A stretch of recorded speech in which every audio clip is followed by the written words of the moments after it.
How's it going?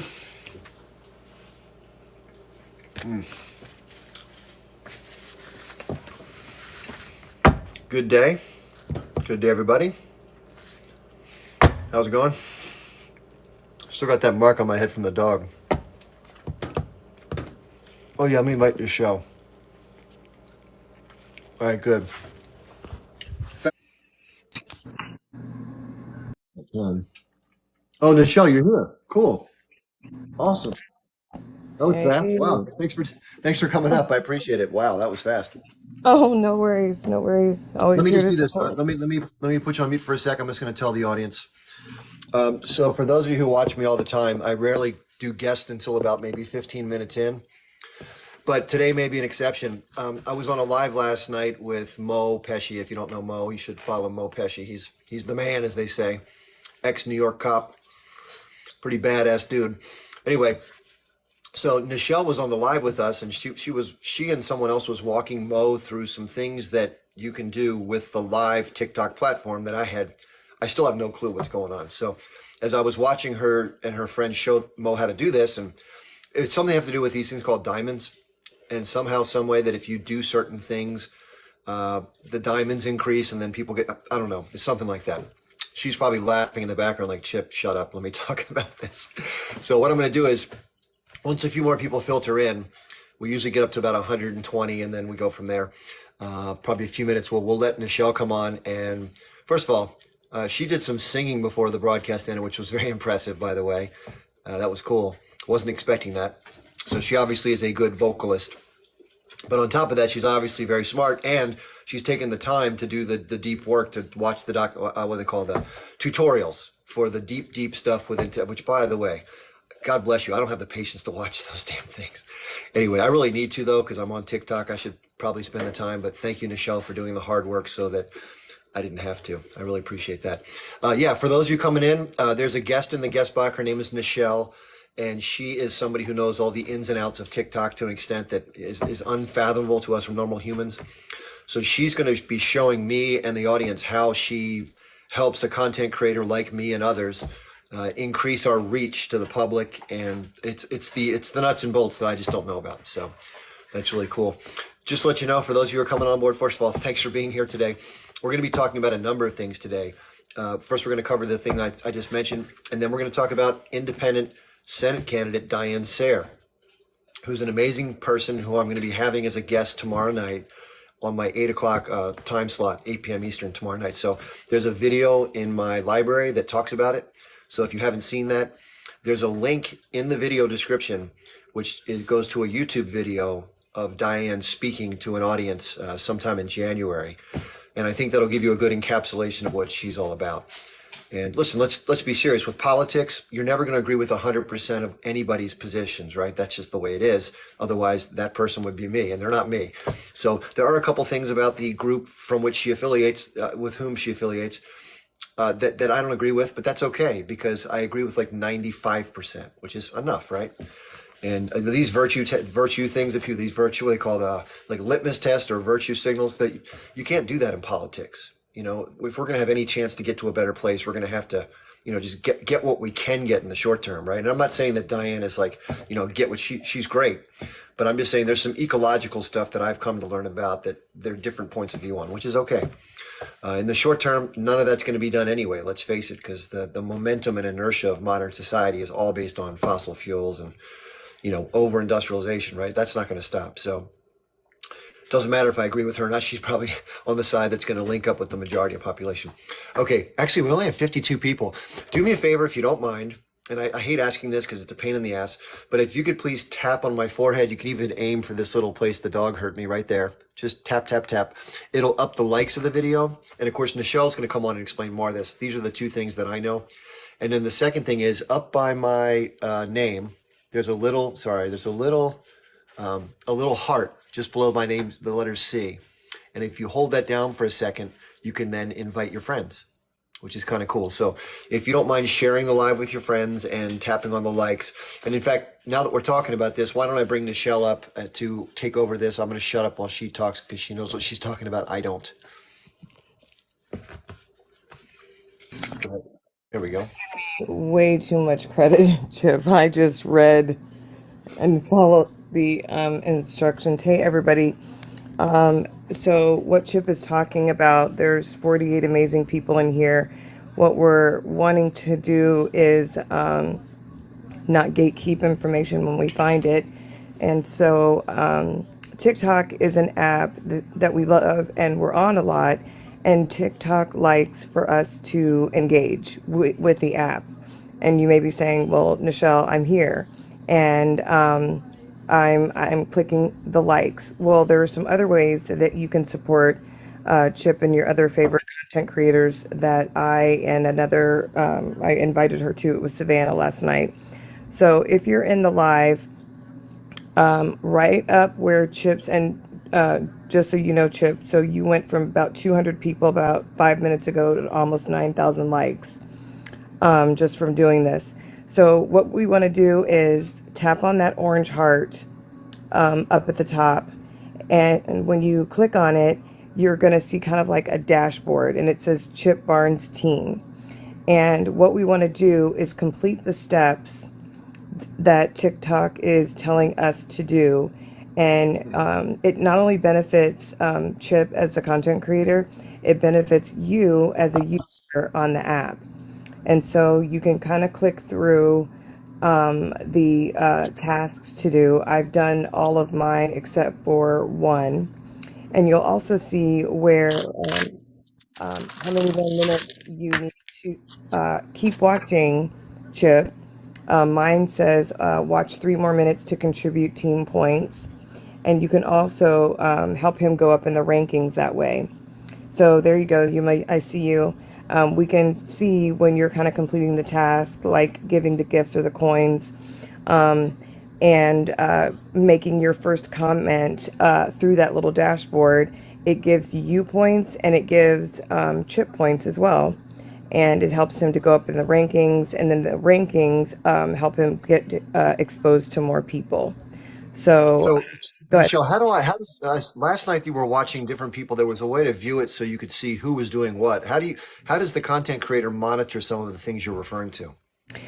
Yeah, great question. So Savannah she has a backup account on a backup phone, and that's how she was able to do it.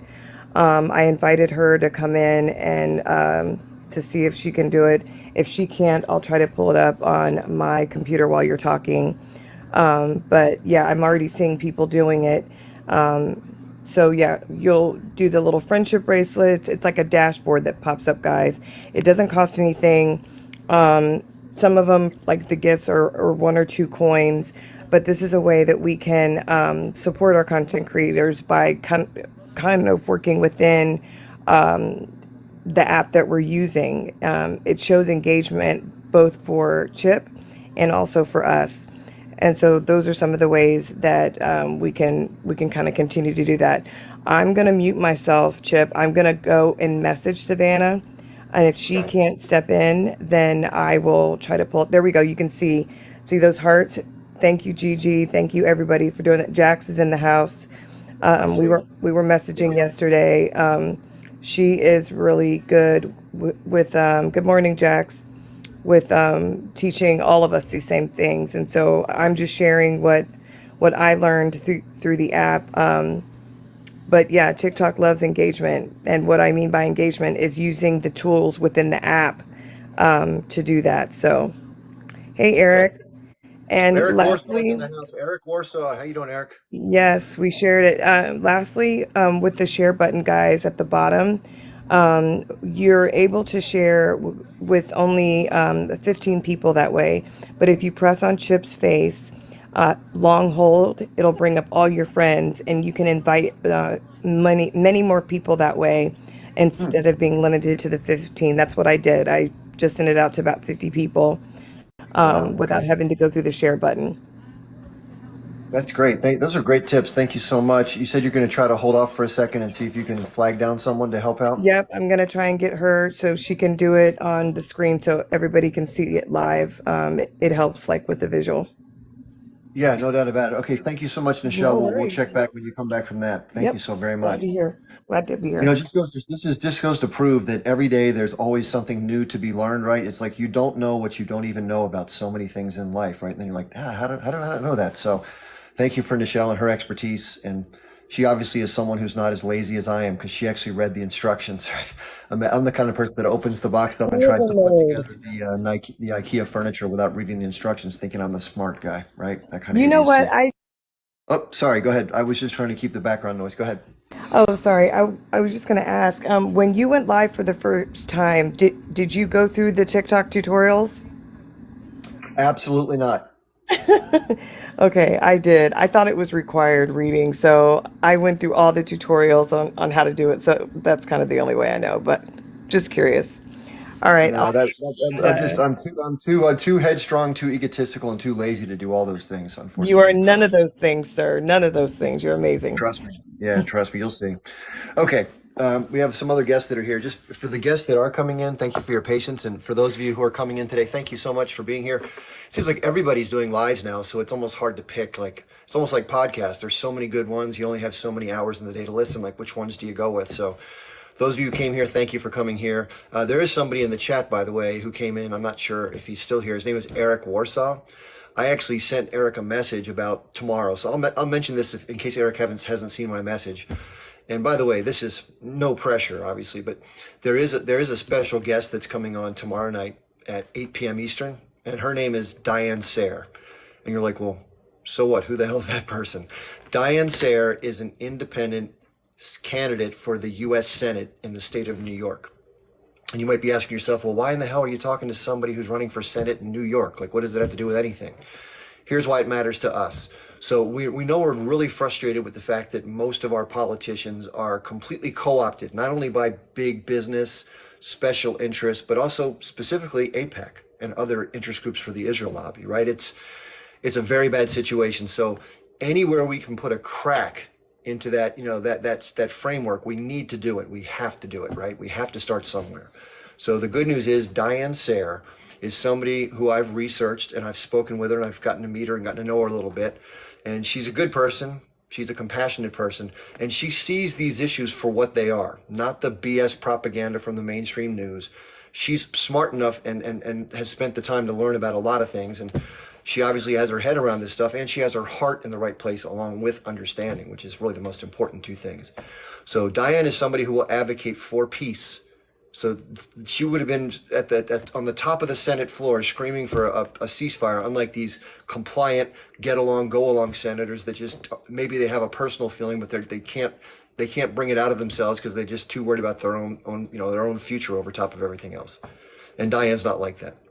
So I'm going to try to help get Diane, and others are trying to get Diane elected, because we need to start sending some of these more compliant, get along, go along types. They got to leave. We need people who will advocate for the people as the system was intended to be when it was set up, right? And it's just gotten so far away from that. So whenever I do meet somebody, and again, you don't have to agree on even 75% of what somebody believes. As long as they have enough of the key points that you're passionate about, who cares about the rest? Let it go, because we're never going to get people into office if you require them to agree with every single thing, or if they do one thing you don't like. Who gives a shit, right? Just like when you organize a union, right? You're not going to have everybody agree on politics in the workplace, but you all want better wages, right? So go with that at first. That's the idea. So politics is about pragmatism first and foremost. Unfortunately, I would love it if I could snap my fingers and everyone would do everything I wanted. I mean, that would be a great next morning, right? You wake up and like, hey, the world's fixed. No, but get the idea. But it just doesn't work that way, right? And the other thing to remember is we're not on a little sailboat. We're on this gigantic tanker that just doesn't turn around quickly. In fact, it probably takes a long time, even with the best of intentions, to do a 180. It's going to take 30, 40, 50 miles to slow the vehicle down and make that turn, right? This is no simple solution. So at best, there are different pathways to get there. I talk about this a lot. In fact, I'm somebody who is actually very critical of the current political system, more so because of how messed up it is. But even saying that, it's like anything else. If you can get one good person into a very bad system, it's better than having 100% bad people in a bad system. And the really important thing, I believe, and I don't know what'll happen. I don't know whether Diane's efforts are going to be successful because she and those who support her are up against this massive machine called the Democratic National Committee. And they absolutely try to crush anybody, both inside the Democratic Party and especially outside it, to try to keep them off the ballot, to try to put out all sorts of smears. It's negative politics all around. But if someone like Diane can get in, they may not be able to change every single policy, but they'll have a pedestal on which to talk to the public and be honest and talk truth to power, which a lot of times we don't have that. No one is courageous enough to speak out because they're trying to protect their career or they're trying to get that money or whatever, right? So that's why we need people like Diane Sare in office. So it's going to be difficult, but for those of us who want to help out, great. I've worked on different political campaigns before. It's work. Sometimes it's going door to door, talking to people. Sometimes it's standing out in a very unpleasant weather, hot or cold, and talking to people as they walk by. They call that tabling, or other things like that. Or sometimes donating some money, or maybe some of all the three.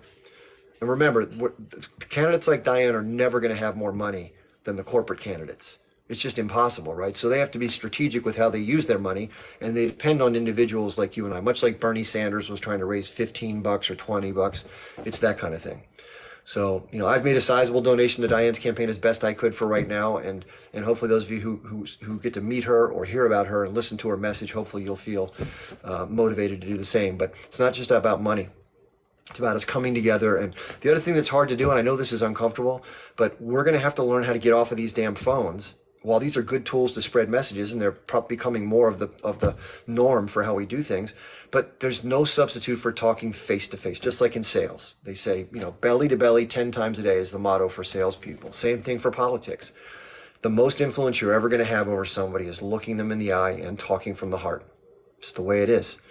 So I know it's uncomfortable sometimes, especially with like family and friends, to bring it up because you don't want to upset the apple cart. But I use common things like, do you care about peace and people not being unalived? Most people would never say no to that, right? Well, would you like to have somebody in Congress who supports that mission? Yeah, of course. Then you start the conversation, right? That's how you do it. You hit on easy common ground first.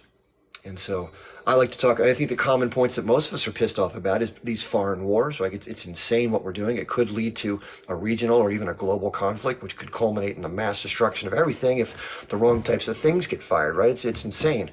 Someone like Diane sees that. And she's even said, I think she said in the talk that I put in the YouTube video, I'm not sure if we're going to make it. That's a strong statement from somebody who understands politics.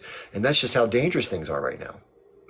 They're playing with fire basically by kind of tempting these superpowers to get involved through just callous disregard for security. It's irresponsible, undiplomatic ways of managing international affairs. And I think the Biden administration exemplifies that. Anthony Blinken, for his external rhetoric, is a fool in my opinion.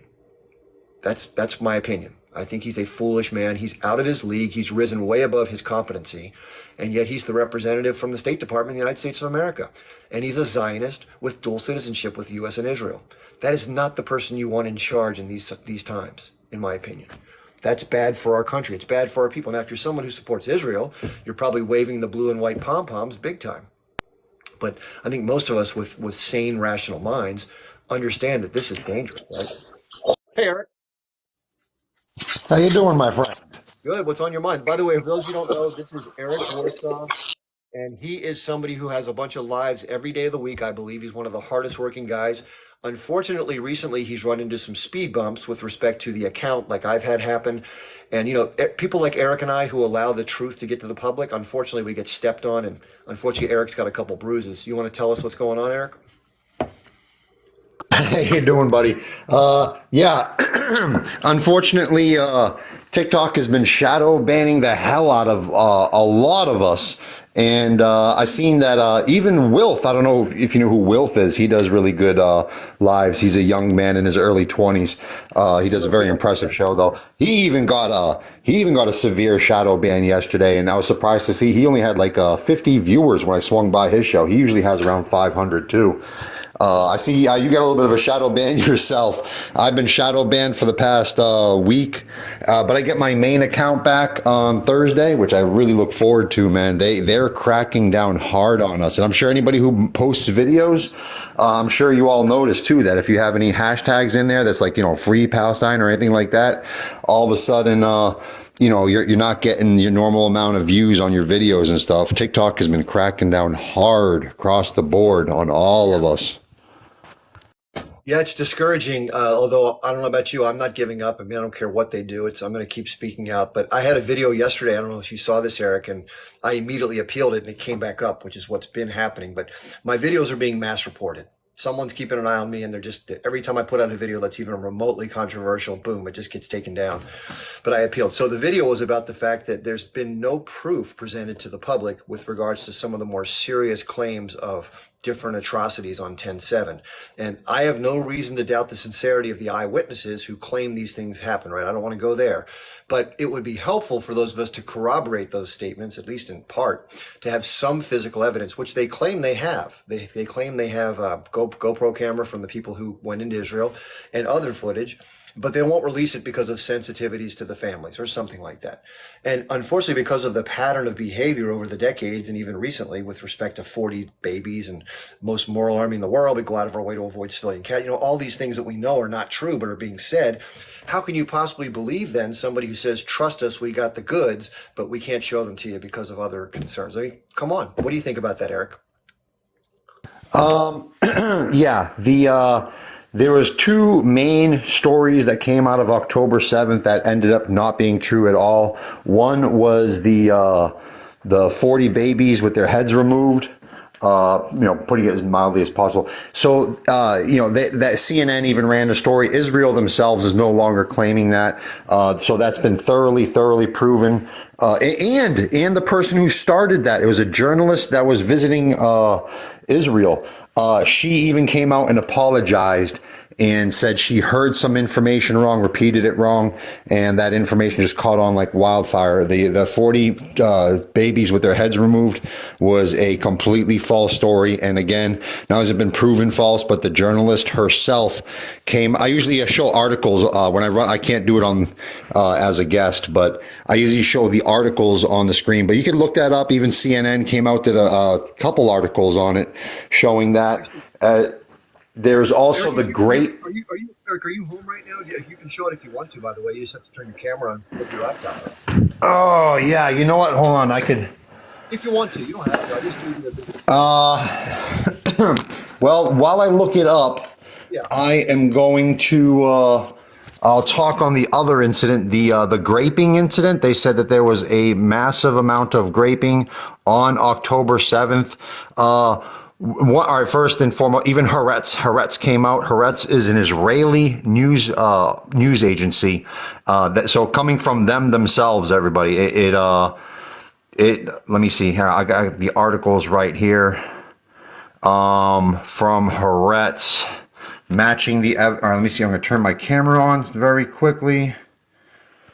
Camera on. There we are. Flip it around. All right. It should be okay. There it goes. All right.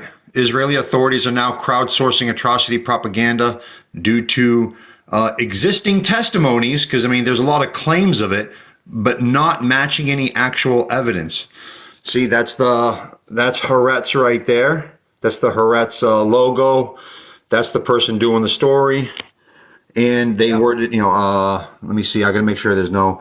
All right, the S Crimes investigator of October 7th. We believe there are victims who did not testify. Because yes, there's a lot of claims, but at the bottom here in highlight, it does say again. All right, even in the few cases in which the organization collected testimony about S offenses committed on October 7th, it failed to connect the acts with the victims who were harmed by them. Okay, yeah, there's no victims. They don't have any actual victims. And so, that really expresses, and it's also odd that, for the first 2.5 months, we never heard of any of this. And then all of a sudden, they want to come up with it. I think they were losing the propaganda war. and so needed to come up with. They needed to come up with something that found sympathy, so they probably did a lot of focus group testing, sat down with a bunch of different people, found out what type of stories can actually pull sympathy and get some traction with the public, because they have absolutely no traction right now whatsoever. So they probably came up with these stories, because I mean, it is odd. How come you weren't mentioning this for the first 2.5 months, and now all of a sudden they want to start talking about this, which they have no proof of? So, I mean, it is start getting ridiculous as far as, like, yeah, they at the same time too, just like you said, they don't really have any trust anymore. They've lost their trust. Yeah, and I think it's like The Boy Who Cried Wolf, that old story where the kid on the side of town says to mess up with his family member, they were guarding against wolves coming to eat the sheep, and he says, "Wolf!" and everyone comes running out, and then they realize it was a joke, and they go like a false alarm for a fire alarm. They go back inside, and happens 3 or 4 more times, and then the fifth time he yells "wolf" when there's a wolf actually coming, nobody comes out of the house because they're like, whatever, this guy's an idiot. And that's the pattern of behavior by the Israelis in terms of their officials and their spokespeople, because you just never know when they're telling something that's inaccurate, because most of what they say turns out to be refuted, which is unfortunate for them. But if you use that, you use that as your sword, you're going to quote unquote die by that sword, so to speak, So, I've learned just to be very skeptical of anything that's said, because rarely does it turn out to be true. And we talked about the thing with the Al Shifa Hospital. All they talked about was an H group rocket that got misdirected and came back and did the damage. I mean, come on. There's reports of them claiming responsibility for it before this whole story even developed. There was a guy named Hanyana Naftali. If you don't follow him, he's like a paid shill on Twitter. And immediately after this took place, he bragged about the fact that their people did this, just to kind of like an F you in the face.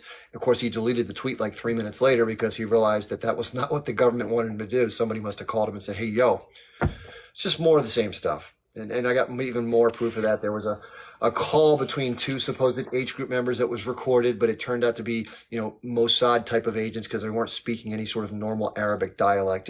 It's third grade level stuff they've been doing. And I don't know, they need to up their propaganda game if they want it to work, because it's whatever childish stuff they've gotten away with in the past, people aren't buying it, as they shouldn't, So Eric, tell us a little bit more when you're going to be back on your feet, and what's your normal schedule, and what is it that you do, and what's your particular style that people would like, you think? Actually, can you blow up my screen right here? I found the other article really quick, so everyone could see it themselves if it's ever brought up, that they've seen the proof themselves.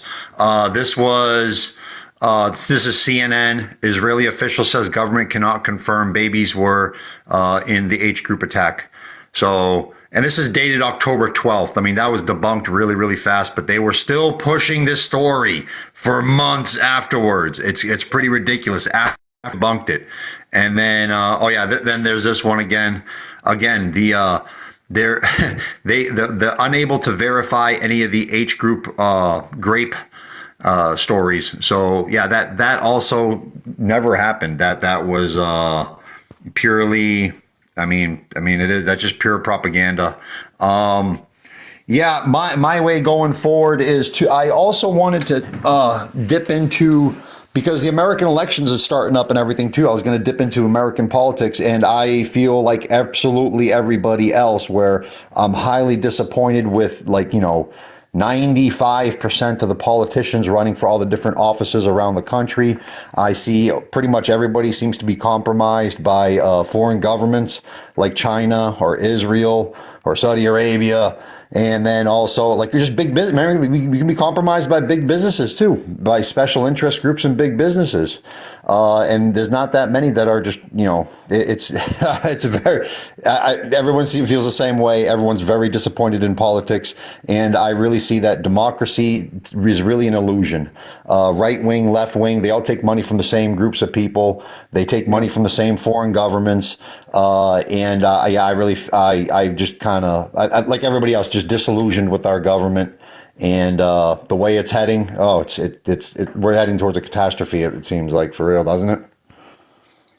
Yeah, and I don't know what the game plan is, the exit plan for the people that are benefiting from this system, because the whole thing's going to come crashing down at some point, and it kind of makes you think: is the plan to have some sort of crazy international conflict to try to allow us to unwind our way out of these predicaments that we're in, to kind of blame it on an external force and say, well, it wasn't our fault, the so and so did it, so we had to spend the money and blah blah blah.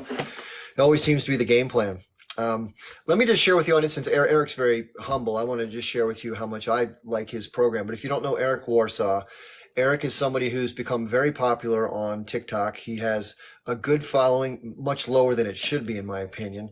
And he runs lives that are excellent. He has a panel of guests. I've been doing some of that myself recently, which I've enjoyed. But I learned it from Eric, basically. But he's very good at managing the flow of activity, interspersing some of his own stuff like you just saw, and also letting people have a chance to speak what they'd like to speak about. And he probably draws when his channel is normally operating, not the one that he's had to go back to temporarily, because if you didn't hear him say this, his primary account got a 1 week, delay, 1 week, he went to the principal's office for 1 week, let's put it that way. So, but when he comes back on his full channel, he gets between 450, 550, 700 people regularly, like 5 or 6 times my audience, which I'm always impressed by. So it tells you, listen, people go where where they enjoy to go, which is as they should. So if you haven't checked out Eric's work, Eric, where are you operating now until, is this the account you're on for right now? Yes, this is my backup account, but for some reason I have incredible glitching problems with this account. So sometimes I use my co-host, Miss Shackles, my co-host. I'll use her account and run under her name. I definitely appreciate the compliments and everything, my friend. The way I learned my style of a show is that for like many years I would listen to news talk radio on the radio while I worked and everything like that. So I picked up their style and their habits and everything. And, these are successful shows with millions of viewers, millions of listeners every single day. Like, the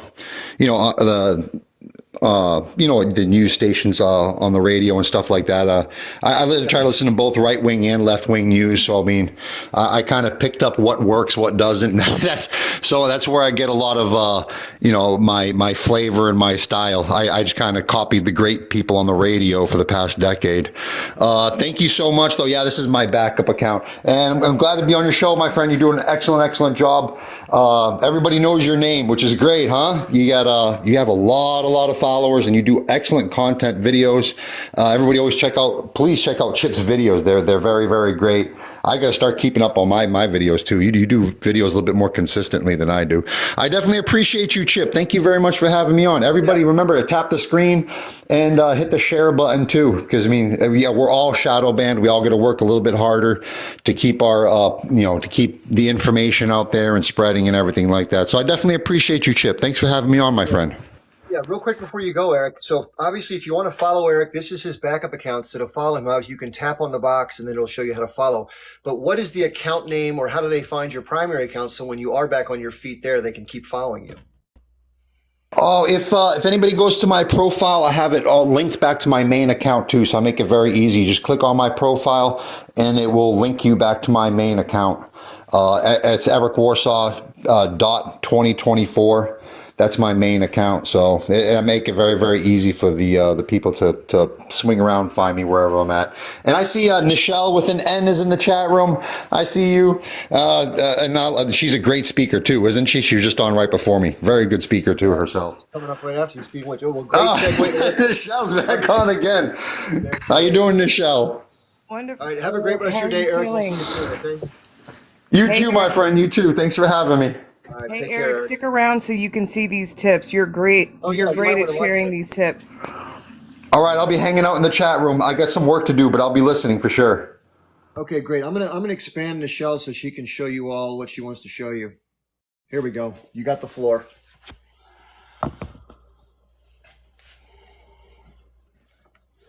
All right.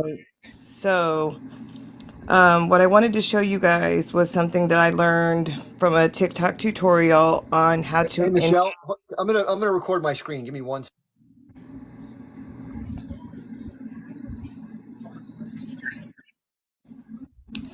Hey guys, so this is a tip that I learned from watching TikTok tutorials.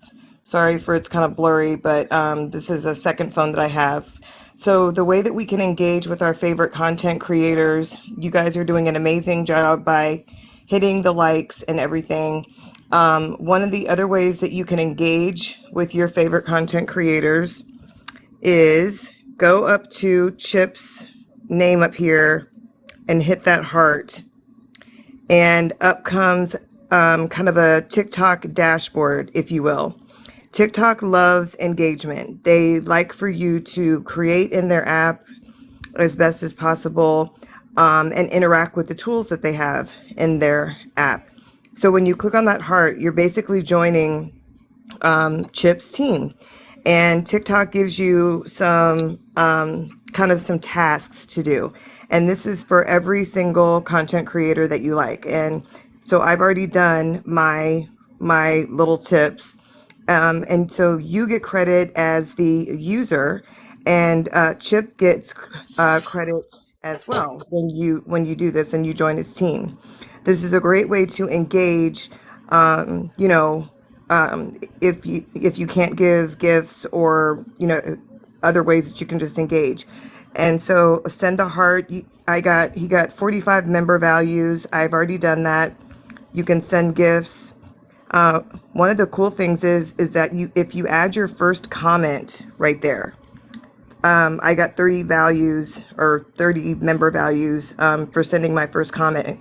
You don't have to send every comment through here. I continue to engage in the chat after I've done, but TikTok gives me credit for kind of completing this dashboard. Also, staying active, I get points for that, and it'll tell you how many gifts I've sent in January, and comments that I've made. This helps with all of our content creators. And you can see I'm the member. I'm a member of his team, and so I've almost completed my different levels for sending gifts and things like that. It'll also tell you, if you can look really close right there, it was telling me that I needed to watch for 3 more minutes to kind of get a bonus 30-point team points right there. So it's grayed out because I've already done it. But this is a way that we can continue to engage with our favorite content creators. It benefits him and it benefits us as well. You can see his subscription totals up there, right there. So it looks like he's 7 away from his goal. So you can click on that and it'll show you what the community benefits and things that you get for subscribing. And you can see his daily ranking and things up there. Now, Jax, who is his super mod here, was explaining to me last night, that's a little bit more complicated. I haven't read that far into the tutorials yet, but this is a way that I've learned to try to interact better, because TikTok, gives us all points for engaging. The other thing that you can do is, we know that down here you can gift and send those roses and share right here. When you use the share button, you can only share up to 15 people. But if I long hold on Chips or the host box, I can now share it. I can rapid share it to as many people as I like. And TikTok likes that too. They like you to, share and like the content. The last thing that we just learned is liking. So most of the time previously, when I was liking a host that I liked their content, I would rapid tap on the box like this, and you can see that little heart show up. Hang on. Come on. I don't know if there it is. You can see that little pink heart show up. Let me see if I can do it fast enough with this other hand. And then you want to fill up that meter right there. You want to fill it all the way up. Keep rapid tapping all the way up until it kind of explodes. That's one way to do it. Another way that you can like not only his live, but his actual page. I was doing that when Eric was up here, when he was saying that he was shadow banned. You can see that little like right above the flag. You can rapid tap it like this, and it causes his likes to go up, and it likes his actual page. So it likes the content, it likes the live, and that as well. So if you guys could just tap the heart, join Chip's team, and complete the steps, you can do that for all your content creators, and it benefits him and it benefits us as well. That's fantastic. Thanks so much for showing us that. And then you mentioned there was a way to look at the analytics of who follows you the most or who's been at your lives. How do you do that part of it?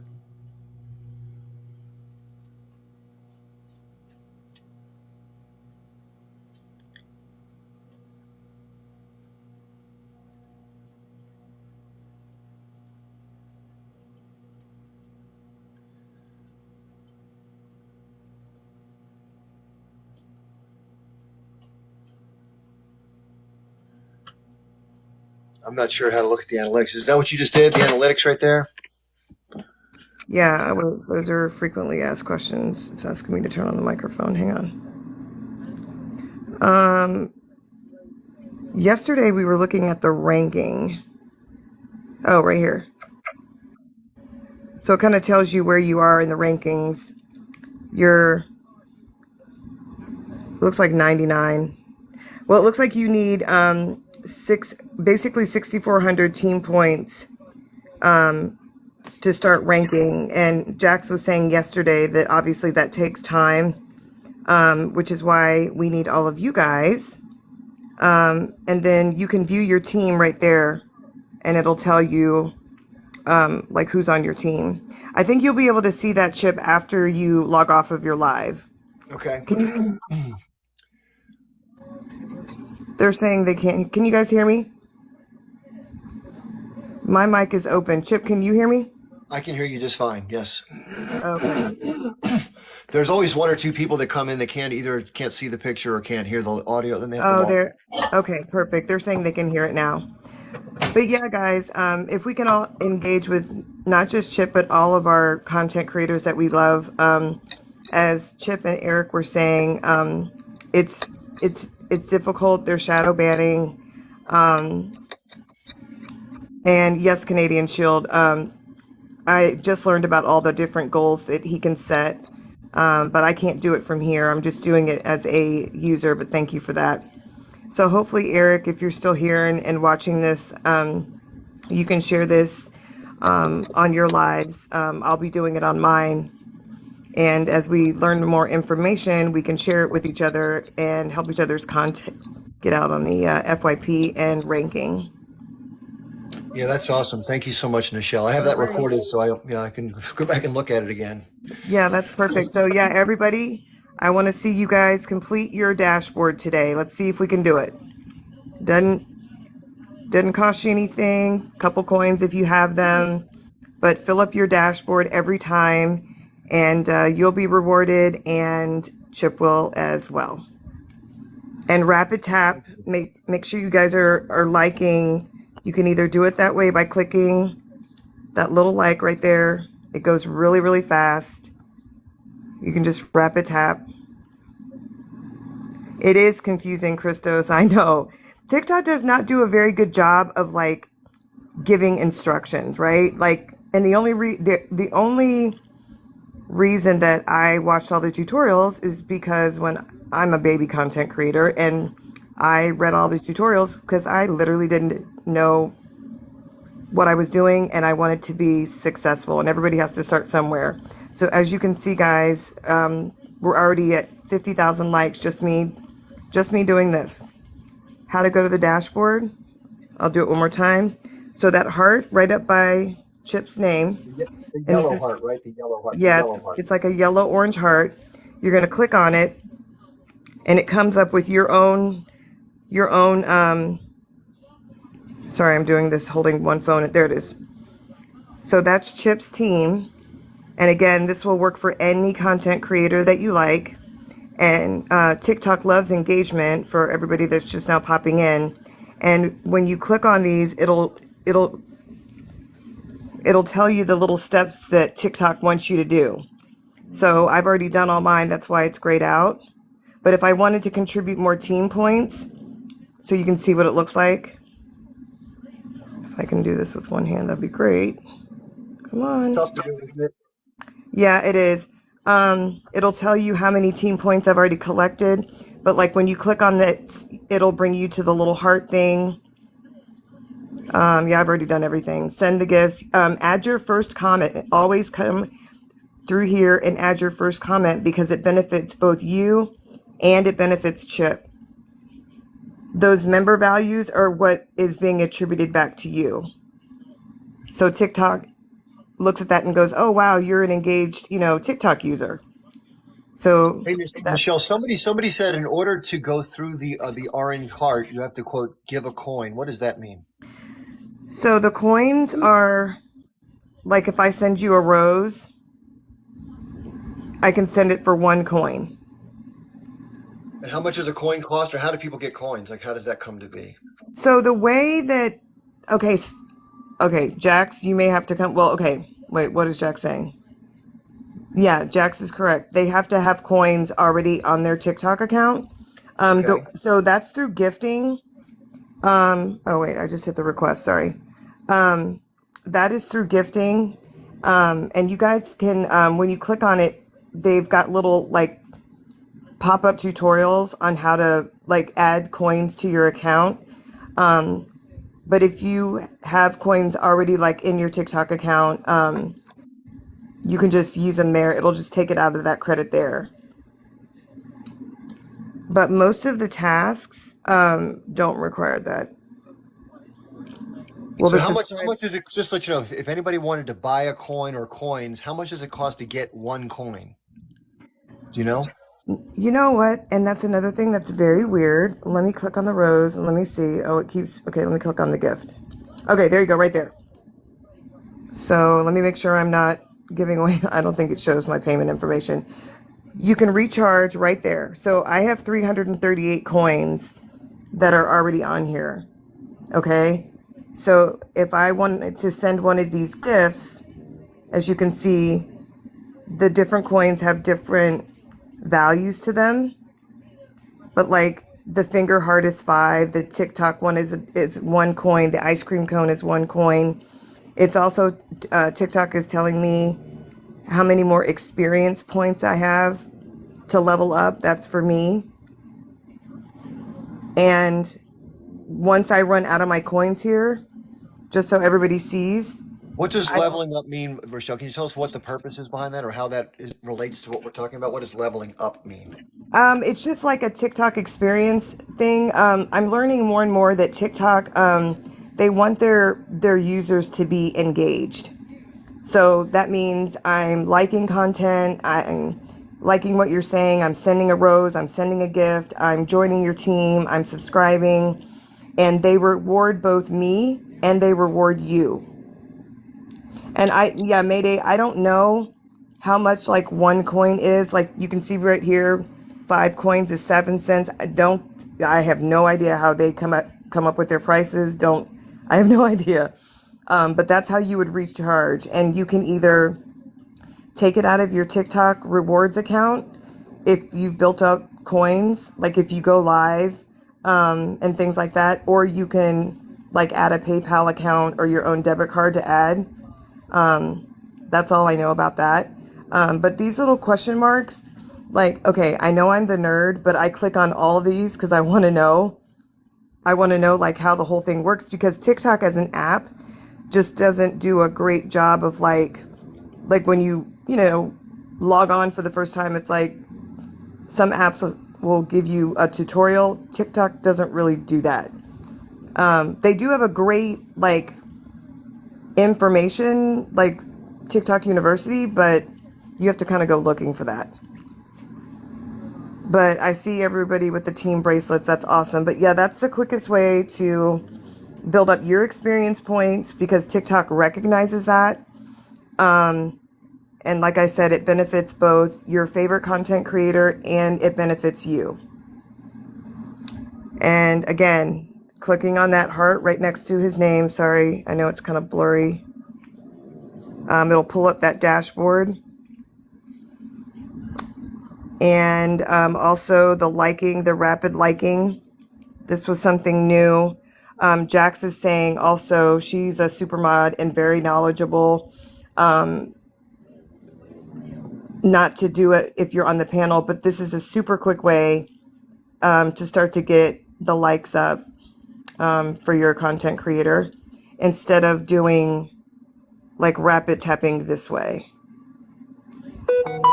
You can kind of see that heart starts to pop up and you fill up the meter. That's one way to do it. Thank you, Jazzy. Jazzy's over here sending lots of team bracelets, getting up her points. So yeah, let's do this so we can keep all of our favorite content creators up and going. Yeah, I think it's relatively inexpensive too. My understanding is that the points you have to get, or what do they call them? the coins are very inexpensive. Like we're talking less than pennies or something like that. So Yeah, it maybe is. It was 7 cents for, I think it was 7 cents for 5 coins. It breaks it down. And when you, sorry, I'm doing this with one hand. When you do the gift, Chip, so when people really enjoy like your content, uh-huh. like I'm often sending like lightning bolts. That's one. The baseball cap is 99 coins. I send the pumpkin spice latte. Lots of people send roses. Yeah. So people can choose like what they want to send to you to support you, and they can also do it to people on your panel. TikTok likes that too. Yeah. Can I So jump in and can I say one thing real quick? Do you mind?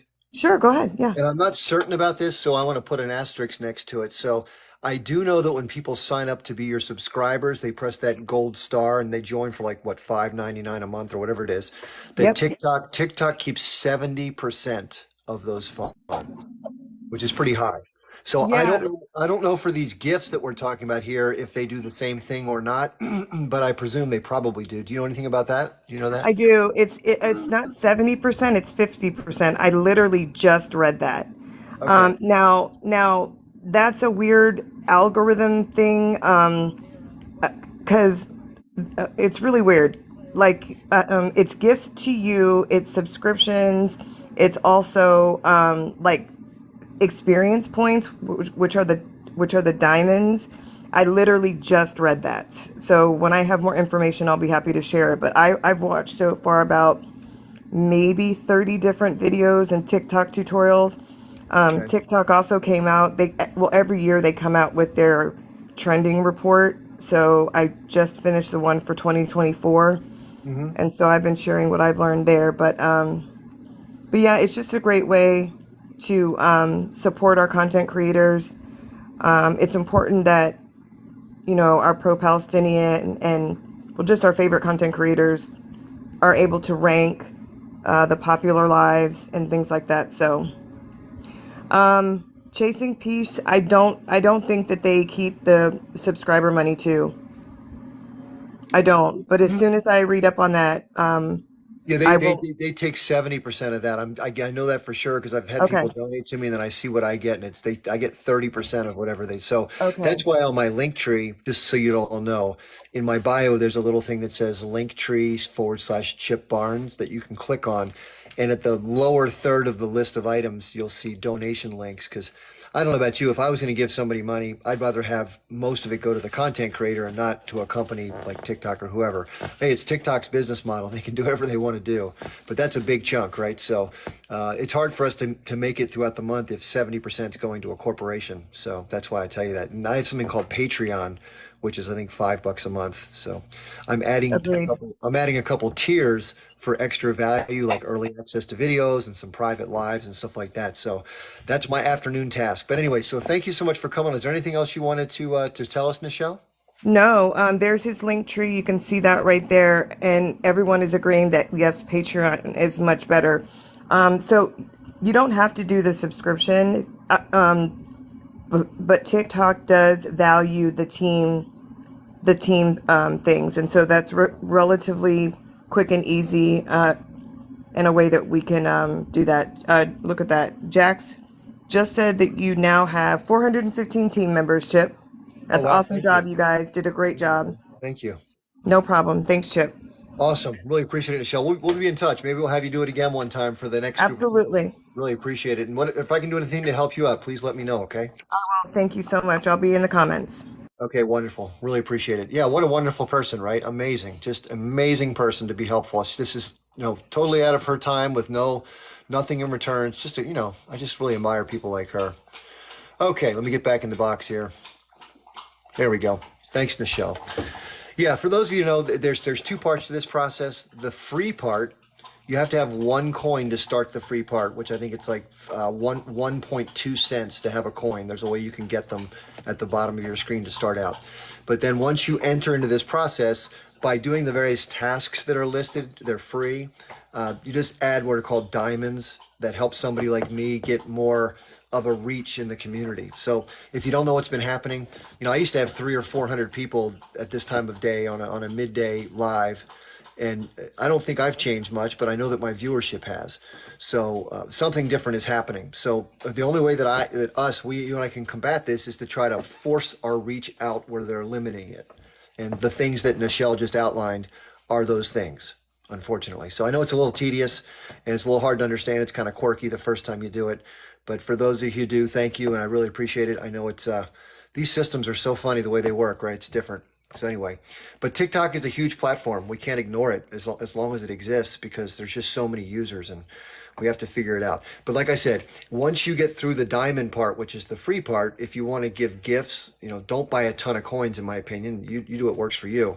But just get one coin to come in. But then if you want to give a gift, most content creators have at least a Patreon page, which is a simple way to give like $5 a month, like a cup of coffee, or others. I have Cash App, Venmo, PayPal, Zelle, and of course Patreon. So they're all at the bottom of my link tree. So anyway, enough said about that stuff. Thanks again, Nichelle. That was great. And hopefully other content creators, when you go to their lives, if somebody doesn't know, you can, let them know about that because, and I recorded, by the way, I recorded the segment that she just did. I'm going to create a video about it and put it out separately so other content creators can access that. So thanks again, Nichelle. You won't have to do it again, hopefully, because I've recorded it. We can just let someone watch it, just like you watch the tutorials. So thanks for doing that. We do have somebody in the guest queue. They've been waiting patiently. And I hate to make people wait, so just one sec.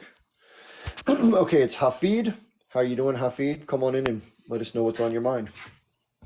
Hey, brother Chip, how Oh, are you today? good, thank you. It's always good to see you. Likewise.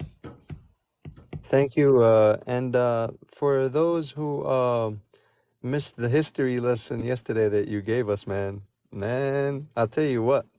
I had a great professor in college that I went to LSUS in Shreveport, and he was a Middle Eastern history teacher, and man, you and him are alike in so many ways, man. The reason I say is when you put a story out or when you're explaining something, you put it into a story mode to where people are understanding it, and I think that helps a lot of the viewers, and I think that helps a lot of the cause, and I think that at the end of the day, we all have to end up bearing responsibility for our own actions, and I think you're getting a lot of off of your slate by allowing others to hear and see the truth and seek it for themselves and be informative without the censorship of the propaganda media. So I do think that that is very, very awesome. And, a lot of the guys or a lot of those who were with us, um, it was awesome. We got to learn about Russia, and we got to learn about the real reason why Putin is upset, the real reason why Mr. Biden is Ukrainian phobia, you could say. So I think that helped us out a lot. I don't know about a lot of your topics are educational, and I really wanted to state the fact that when I was in LSUS, we learned about the Mongolian Empire, and I know that doesn't have much to do with what's going on today, but just some of the similar threats, some of the similar promises that were made, uh, I think that's real intriguing, and I just wanted to know your opinion on the Mongolian Empire, and if you've done any research on it, and how it relates to some of the tactics that are for today. And the reason I talk about the Mongolian Empire is because that was a pivotal point in history that a lot of people don't even consider to take a look at. And the reason I mention it is because the Mongolians, who were actually from China, they were planning on a world takeover. And this was recorded and this was known. And I just want to know that, like, I just want you to, if you could share your thoughts on what happened there, or if you know, or if we can learn together even more about it, or just the different facts, or but I do think that's a pivotal point in history, because had they would have taken over the land of strategic Middle East, they would have been able to go further into Europe, and we would have never had a Europe. We would have never had the British empires. We would have never had the European the on the European side of things. So, what do you think about that pivotal point in history and time? And how do you like just some of the things that if I share with you that was said, it make you think, man. The Mongolian Empire king or whatever, when they wanted to invade the Muslims that were living in Jerusalem since that time already, since the Mongolian Empire time anyway, when he did want to invade, like he literally made them a note. He was like, you know what? You guys can cry, you can pray, you can do what you want to do, but I just want you to know that that's not going to affect us. That's not going to stop our relentlessness. And uh, ultimately, we all know that Allah prevailed, and Allah's plan is always the best of plans. And had the Mongolians took over on that period of time, I think they would have took over Europe as well, and uh, it's a domino effect for the rest of the world. So, whatever your thoughts are on the Mongolian Empire, or like just for informative purposes, as far as and I talk about it because of the geopolitical standpoint that it has, and how important that place in the world has been since that time. So, are there any thoughts on that you can help us out on, you think? Well, I'll just give a couple of key things. I'm sure people have heard the name Genghis Khan. He was the leader of the Mongolian Empire. And this Yes, is sir. going back over a little over 1,000 years ago. And if you don't know where Mongolia is, it's just at the northern edge of China right now. And so I'm not an expert in Mongolian history. I can read up on it and tell you more. I tell you who does know more about it than I do is Dr. Liam O'Mara. If you haven't heard of Dr. Liam, he has a PhD in world history and specifically in Middle Eastern studies. So if we wanted to have a deep dive on Mongolia, I could do some research and put out a video about it. But when I don't know something in depth, the last thing I'm going to do is start trying to spout off and sound like a fool. But you may even know more about it than I do. But as far as it's tying into today, I'm not really sure of the relevance directly. Although in reference to empires in general, the person that I like to take a look at, if you don't know who he is, his name is Ray Dalio. And he's the very, very ultra wealthy chairman of a company called Bridgewater Capital.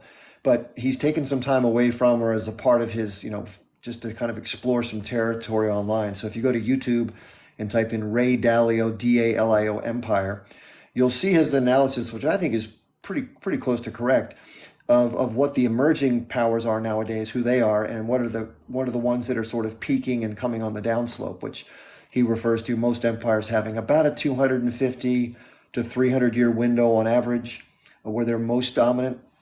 And again, it's not like one day they fall off the earth. We saw what happened with the British, right? They're still around. They still have a pretty powerful country, but they don't exert the economic and military dominance that they did for, a long period of time. And they said the sun never sets on the British Empire. Well, it's very, very close to dusk, or whatever you want to call it. And for the U.S., it's going to be the same way. I mean, the U.S. has been the dominant power since, arguably 1945 till present, after World War II.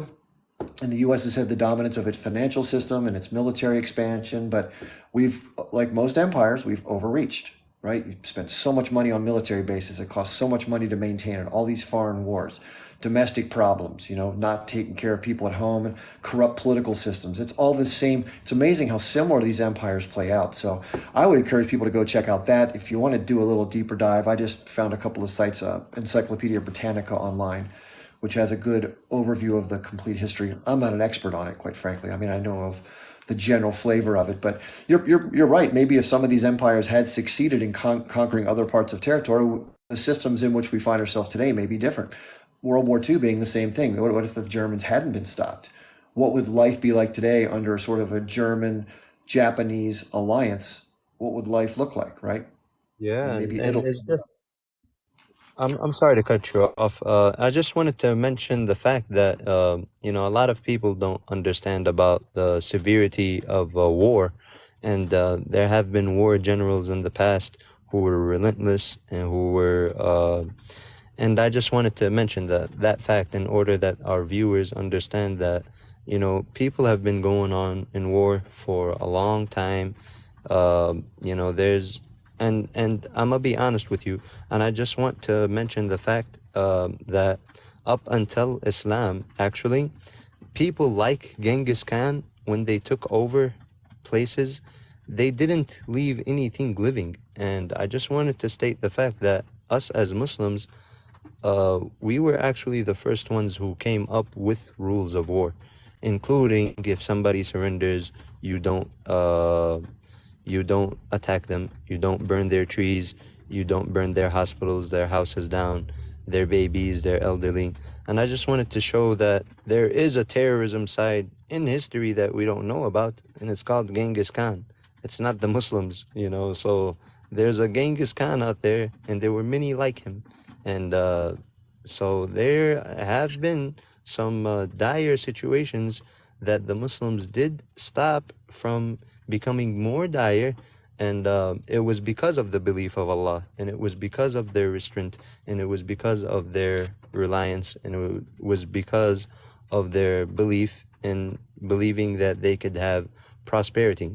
And had they not had that belief, our ancestors, I think the shape of the world could be different. And like you said, World War I and World War II, of course. And that's what people fail to realize, is that sometimes things happen throughout history that can shape history to come for a long time.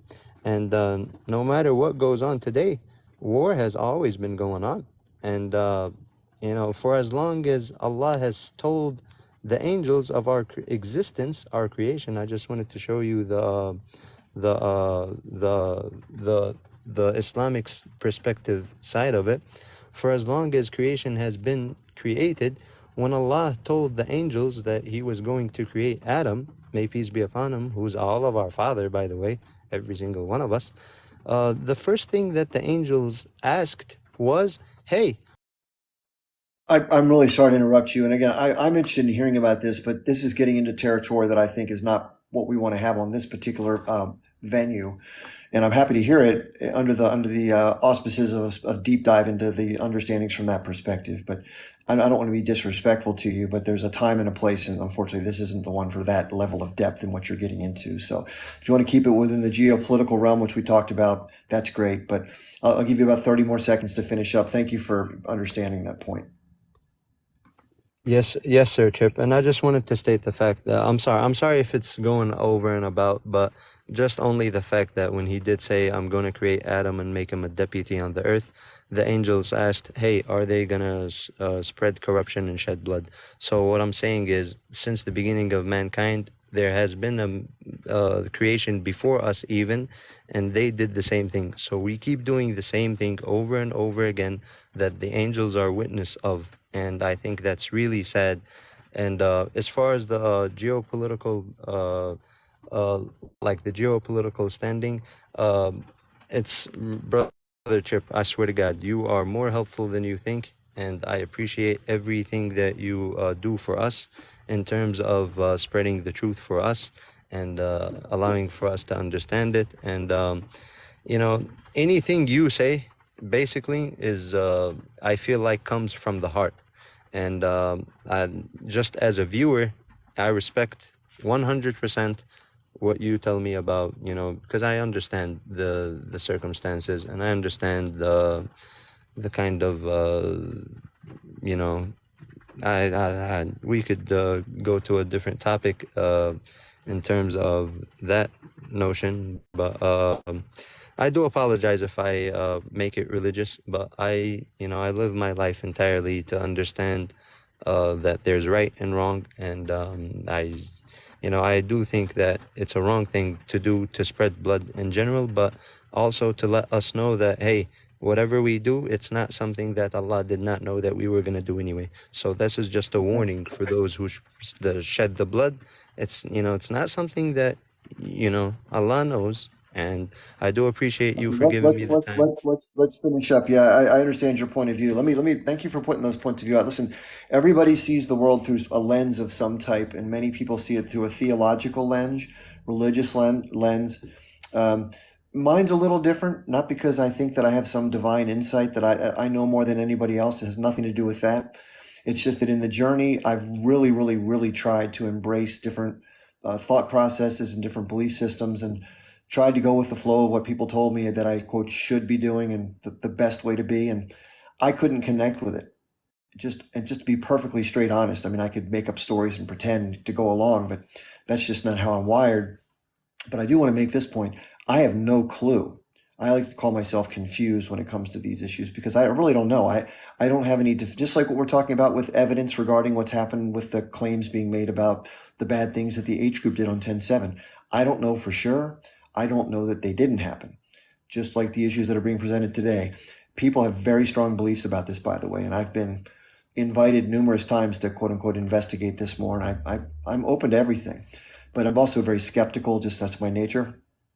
And so when it comes to things like religion and belief in things, it's hard for me to quote have faith, since everything else I do is evidence backed. And so I want to see the evidence. I don't want to look at the particulars of it, but I'd like to see the existence of evidence for the claims that are being made so that they can be substantiated, right? If they did happen, then fair enough. Let's talk about it for what it is. And if there is no evidence, let's continue to question it. I think that's fair. Unfortunately, the same thing goes towards, whether it's a Christian God or whether it's a Buddha or whether it's what people refer to as Allah or whatever deity that people who practice Judaism believe in through the Torah or through the Talmud. I can't get my head around it either way. And that doesn't mean that I'm right, but I can't get my head there. So that's why I don't want to go too far down the rabbit hole of making proclamations about things, because I respect your decision to embrace that style of communication and that belief system. I don't know for sure, but I also don't want to make that the cornerstone of the way we present information here, just because I think it maybe not everybody shares that necessarily, right? And I don't know, it can get a little uncomfortable. I want to stick to the facts and information that we can hopefully put evidence behind, and that's usually the best way to go here, at least. We can schedule, by the way, if people want to, we can schedule specific segments that would cover conversations from a particular angle and talk about it that way, which is I'm fine with. But in general, unless people have been given that caveat, I think it's probably better to stay on this side of the turf. Okay. I do want to mention something for tomorrow. Tomorrow night, if you don't know, and I'll just let you know my normal schedule for those of you who are not aware. So Chip Barnes, geopolitical person, Army vet, served in the first Gulf War, learned about the Israel-Palestine issue in college when I was 21, have been following it closely ever since, just as sort of a passion of mine. And I advocate for the oppressed, which in this case is the Palestinian people. And I hope there will be a peaceful resolution to this at some point as soon as possible. We seem to be as far away from that as we've ever been, unfortunately. So I'm not sure how it's going to play out, but hopefully something positive can come out of all the hardship and suffering and unalivedness that we've been watching within horror. So my normal schedule for doing these lives is Mondays, Wednesdays, and Fridays from 8 p.m. Eastern time to 10 p.m. Eastern time. So tomorrow night, I'll be live at 8 p.m. Eastern. And then usually Tuesdays, Thursdays, and Saturdays, just like today, from 12 noon to 2 p.m. or so Eastern time. Tomorrow night, we have a very special guest. If you haven't heard yet, there's a video in my most recent videos, and it says special announcement. And tomorrow night, an independent candidate for U.S. Senate by the name of Diane Sare, S-A-R-E. You can look her up on YouTube if you want to listen to Diane. She's going to be the guest of the show tomorrow from 8 p.m. until whenever we finish. Probably going to be talking with Diane and I for the first 45 minutes or so, get to know more about her, ask her some questions, her life story and what she believes and those kind of things, and then have some question and answer towards the latter half of the show, which should be really interesting. But the reason why I like Diane, just to let you know, is because she believes in peace first and foremost. I'm a huge advocate for peace. Obviously, I think most people are. And so therefore, she's opposed to what's happening right now in Palestine, obviously, and has been for long periods of time. She gets it, so to speak. So she's not susceptible to AIPAC money or corporate money. She's not one of these people that's sold out. She's competing for the U.S. Senate seat in New York State against the incumbent senator. Her name is Kirsten Gillibrand. And if you don't know who that is, she's the same seat that Hillary Clinton had before Kirsten Gillibrand got elected. And I posted photographs on my in my video that shows Kirsten Gillibrand hanging out happily with Benjamin Netanyahu, showing that she's taken over $560,000 of AIPAC money. So that's opposed to Diane Sayre, who's going to take zero corporate money or money from people like AIPAC or other influential groups from foreign governments, which is absurd, right? How should foreign governments be able to influence our domestic politics? That's crazy, right? So anyway, in the video, I put a YouTube video out of that. You can hear Diane speak if you want to check her out before you come. Fair enough. But the one I recommend you watch, I scanned a bunch of her videos under her name on YouTube. If you scroll down maybe 6 or 7 videos, you'll see one where she's wearing a bright red holiday sweater. That's the video that I linked in the description of the video that I put out about the announcement. And that's the one where I think you'll get a good encapsulation of what she's all about, what she believes, including the issues of like Ukraine and what we're seeing now in this conflict. So listen, and nobody in politics are you going to agree with 100% of the time. And that goes for my relationship with someone like Diane. But you want to find somebody who's better on enough issues that when they do get elected, they can make an impact and make a difference. And that's what I believe Diane is. And let's talk about what we have in common, not where we differ. That's a common theme that I raise on my live talks and my videos, because politics is about being pragmatic, right? Nothing's ever perfect in politics, unfortunately. But it's a long climb to turn around the problems that we find ourselves in. But it's got to start with the first step. And I believe one of those first steps, in addition to other organizing, is going to be trying to get some good people into the process that can at least speak towards some of the changes we need. 1 or 2 people may not change all the dynamics, which is understandable because it's been happening for a long time. But then the conversation can be had around how the American people can come together and overcome some of these problems. It's just that important, because we're on a bad trajectory, right? If you have kids, which I don't, but if you do have kids and you live in the United States, at this point, based on how things are set up, life will never be better, in my opinion, never be better for subsequent generations ever again, as much as people aspire to that. So probably my parents' generation and part of my generation were the end of what I call hit the peak of the American empire. And so I don't believe that anybody's going to have it as good again. We're seeing massive changes taking place with regard to things like inflation, cost of living, a precarious situation with our country taking all sorts of money outside the country, which actually doesn't even leave the country. It goes through companies that make the money, but it's earmarked for Israel or earmarked for Ukraine. But that money goes to weapons manufacturers. Who owns those companies? The people who have all the money, the high net worth investors, right? This is the same old story over and over again. It's always the same theme. It's about somebody taking something from the other and getting away with it, or something doing something to the other, like we're seeing in Israel-Palestine. So I don't know about you, how you feel about it. It makes me sick to my stomach to sit by as a bystander and watch the innards of our country torn apart while money is earmarked to all these other causes that help the rich and that funnel money away from the working class and the poor.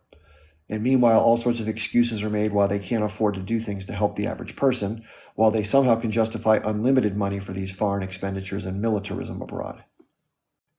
I don't know how you feel, but I think that's gross. And unfortunately, I don't see it stopping.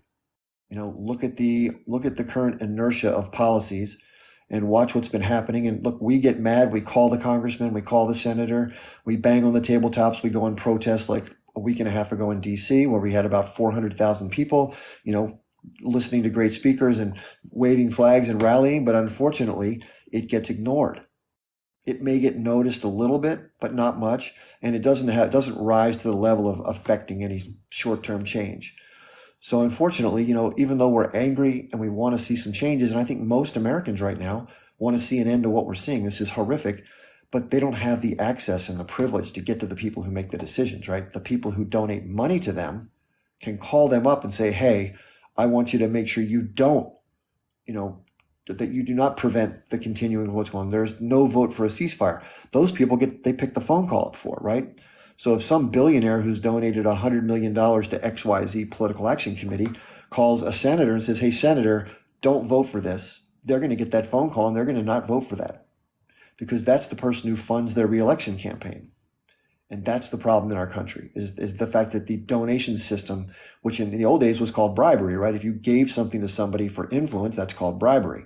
Nowadays, it's formalized into what they call campaign finance, which is nothing more than a legalized version of the same, which allows it to go on across the board. And those of us with less money can't compete. That's the problem. And why should we have to spend a ton of money during the political cycle anyway? Why should there be any money spent, right? Why not limit the airtime to every candidate to 2 hours a month or whatever it is for commercials, have them be free, they get run on the airwaves as a part of the community system, and that's all you get. And if you make your case, great. If you don't, you don't. Have it be that. Have limits like that. I think most of us could agree with something like that. Why should there be $1 billion or more spent on an election cycle? That money could be used for all sorts of good things, right? So you get airtime of this much, and that's it. You go to the debates, that's it. And then if you win, you win. You lose, tough luck. That should be the way it should be, in my opinion. So if you feel differently, feel free to comment. I'm trying to read some comments here. But yeah, and I think most people see this now after all these years. I think that's why Donald Trump got elected, quite frankly, because people have been watching a very similar system for decade after decade after decade. And they get sick of it and they're like, well, at least we can try something different. And love him or hate him, he does appear to be different than the average politician, right? And he even said during the debates back in 2016, he knows how the game works because he contributed to it as a private business guy. So, but listen, let's face it. He is no solution to the country's problems. He's cut from the same oligarchic cloth as the rest of these bozos who run the place, who are selfish, self-centered. They don't really want to help the average person. They'll say that and they'll try to act like it in public, but their decisions indicate otherwise. And people may say, well, that's not true. Trump did a tax cut that helped me. 88% of the money that was given for the tax cut that Trump did went to the top 4% of the population. 88% of it. Now, I'm glad that 12% filtered down to us peons, and it's better than nothing, but no massive reforms have taken place from a tax policy standpoint that significantly helps the working or the poor, working class or the poor. Let's face it. And if you don't believe that, just go do the math. It's very simple. If you don't, this stat will tell you everything you need to know. So in 1970, if you look at all the money that comes into the U.S. Treasury from taxation, 38% of every dollar that came from corporations and high net worth individuals. So the rich, basically, and the rich companies. Guess what that number's down to now? 6%. So it was 38%, 50 years ago. And now it's gone down to 6%. It didn't happen by accident. That's all of the influence of money and policy and changing to things like subsidies and tax policy and the ability to borrow money against your assets and pay almost no interest and then use that as your living expenses. All of these things are protected by the same class of people that we're trying to fight through. Do you think we're going to be able to vote our way through this? I mean, if you're a rich person, just think of it this way. If you can fund candidate A and you can fund candidate B, and therefore no matter who gets in, you don't care, because then when you do make that phone call, they pick up. So why do you care? Why do you care? Ella's suggesting I add my schedule to my bio. I can't do it, Ella, because there's only so many characters you can put in your bio. It's a limit. But I do have, if you look at my homepage, you don't need it because the very first message is a green background with my schedule. It's called a pinned message. And it has my schedule right there. It just says, it's very simple to see. So if you ever need to see my schedule again, navigate to where my videos are. The one in the upper left-hand side is permanent and it sits there. And thank you, Lepre, for putting that down there. Appreciate that. But yeah, it's just Monday, Wednesday, Friday from 8 p.m. to 10 p.m. And then Tuesday, Thursday, Saturday, like today, from 12 noon to 2 p.m. So I talk a lot about these things because I think that they lie at the crux of the problem. People talk about all other sorts of tangential issues, and that's great to have those arguments. I mean, I think they're important to have, but everything else is a symptom, in my opinion, of the core problem. It's like you go to the doctor and you have a skin problem, they give you an ointment to put on your rash, right? But what's causing your rash? Is it an immune thing? And what's causing? Is it your diet? Is it something you're being exposed to? That's causing the rash. So when we talk about elections, we're talking about putting the cream on the skin. We have different rashes. We're trying to treat the rash. What's causing the rash is the imbalance that's done through money and politics and the permanent establishment that's been allowed to grow out of control, in my opinion, over the last 50 years. And anyone who's tried to substantially reform it has been crushed. Look at the last person, the great example of somebody who really tried to make some changes that were substantive was John Kennedy back in the early 60s.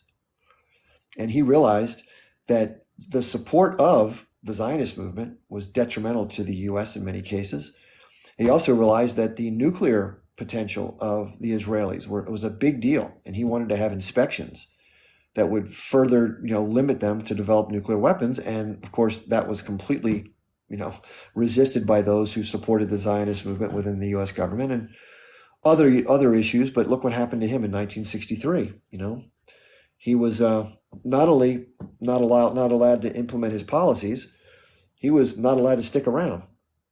So I think that was sort of a lesson, sort of a shot across the bow to the political system, saying, listen, you can go after issues A, B, and C, but you have to leave D, E, and F alone or else. And there you go. So, I mean, think about why people do stuff. You think some disgruntled person who didn't like the fact that he was a failure in the Marines, I mean, that doesn't make any sense, right? No. People don't reach that end for those types of reasons. They reach it for reasons of bucking an establishment that does not want to be impeded from its objectives. Let's be real. Okay. By the way, this is very strange. And again, numbers are just numbers. But on a Tuesday afternoon, I usually have about 180 to 200 people, which is fine. We're at 87.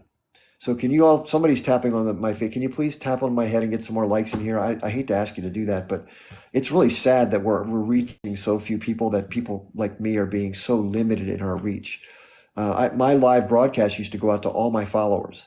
And now I have followers coming in that says, hey, I didn't get notified, which means that TikTok, unfortunately, someone has asked TikTok or someone at TikTok is limiting my reach, it's their business, right? They can do what they want with content creators like me. But it is frustrating that when your reach is limited that drastically. Okay, I Am Palestinian wants to come up and say something. So what is on your mind? Hey Chip, how's it going, man? Good, thanks. I wanted to bring some issues, and some of them you already touched in regards to the atomic bombs they have. However, I don't understand the exit strategy of Israel, because the current situation is not working and they're turning the whole world against them. What is the exit strategy, right? So because if they're relying on one income, which is America, eventually, if something happened, you're not going to put all your eggs in one, what do you call it? Basket. Yeah. So I think they're shooting themselves in the foot and they're not realizing it. Or maybe this is what they're trying to do, to reach out to the world to say, hey, we are so bad, come and help us. I don't know. I really don't understand, because any country with such a knowledge of geopolitical would not do what they're doing. And I'm not getting it, Chip. Well, obviously, it's like any other. Listen, Israel's not a monolith, right? So you have different political factions, many of whom probably disagree with what's being done. That's what I've heard. But remember that the hardliners and even the general inertia of the Israeli experiment has been one of basically dispossessing Palestinians of more land decade after decade. That's not changed. The only thing that's changed is the pace at which it's been happening under the recent series of events we've been watching. Because remember, the West Bank did not attack Israel.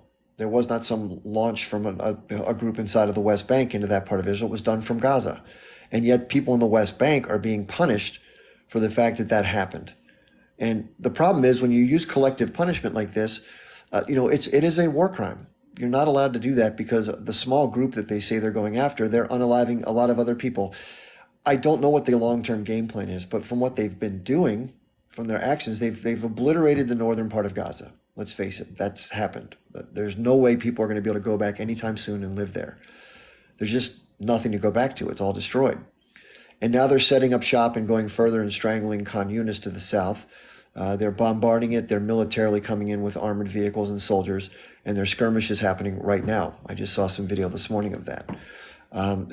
My guess is that if they could have their druthers, meaning they could reach the desired goals, they would find a way to create more refugees and force them out of the territory of Gaza to have to live elsewhere. That would be the ideal goal for them.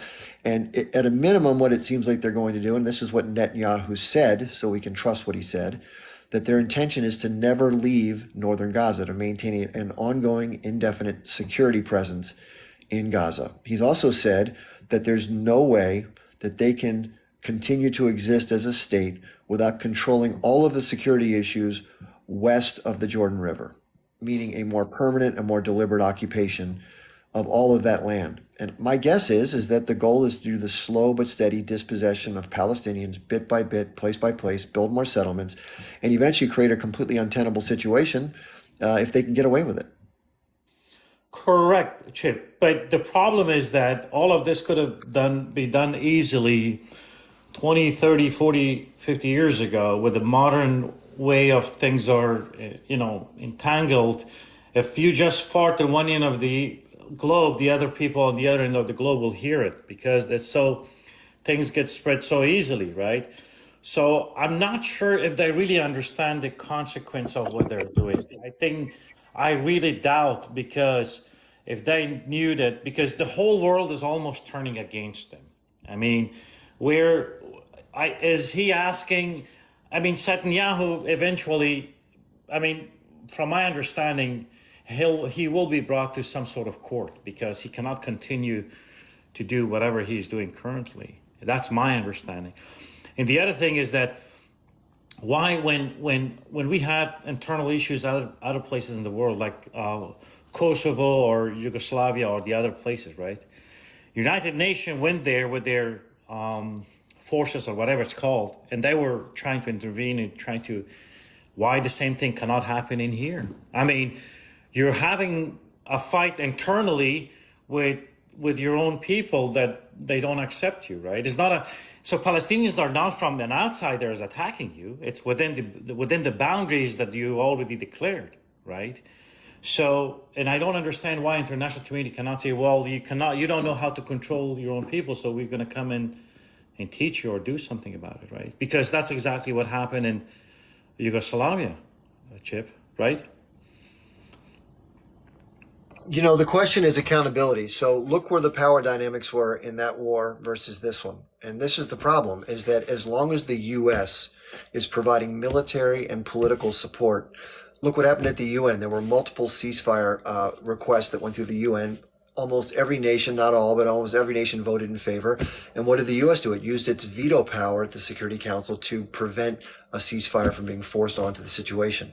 Now, the one thing that's positive about this ICJ filing is, as a signatory to the treaty, which Israel is, if they come up with a conclusion that they are indeed guilty of these crimes, they can put a temporary injunction on the ability for the Israelis to continue fighting, which means they'd have to break from the treaty to violate it, which would not be good for them diplomatically and politically in the international stage. It's bad enough what they've done. That would be a very, very bad move, in my opinion. But so that's why they're pushing other nations to try to dissuade others of supporting the action and try to create this consensus against these actions. So, but yeah, I listen. That's what has to change, in my opinion.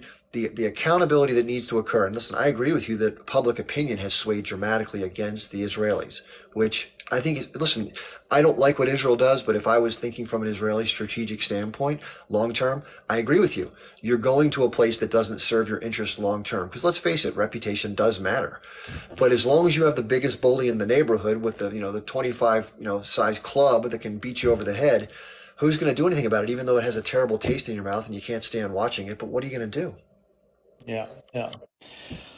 Anyways, I just want to come up and say hello and share these thoughts of mine. And then, and the other thing is that, is Netanyahu, is he considered boomer, Chip? Probably just barely though. Yeah, probably on the tail end of boomer. So you have to understand, his parents probably came from Europe or were there after. So they are super brainwashed, Chip. Extremely. And I can see that sometimes when we talk to the other Zionists, the young generation, you can see that they have mixture of, sometimes they side here, sometimes they side there. But you can see they try to, collect more information and understand. But these ones are ultra, man. They've been brainwashed, until they leave this world. I think they're not going to be able to change their opinion, I think. So, Yeah. All right, man. Keep up the good work. Thank you very much. I appreciate you being here. Sure, man. Yeah, it's discouraging to think that behavior like this can go unchecked. Like we saw what happened with South Africa when they went through their apartheid. People pushed back against that. Remember, the U.S. was among those nations putting pressure on them to change, right? So in this case, it's the opposite. The U.S. is providing cover for and preventing the very changes that need to occur. And as a U.S. citizen, I find that disgusting and reprehensible, and using our tax dollars to fund the munitions and all this, just the whole thing is just beyond, it's awful. But I don't know how it's going to change. Again, everything tends to come back to the same problems of money and politics and the influences of these various groups.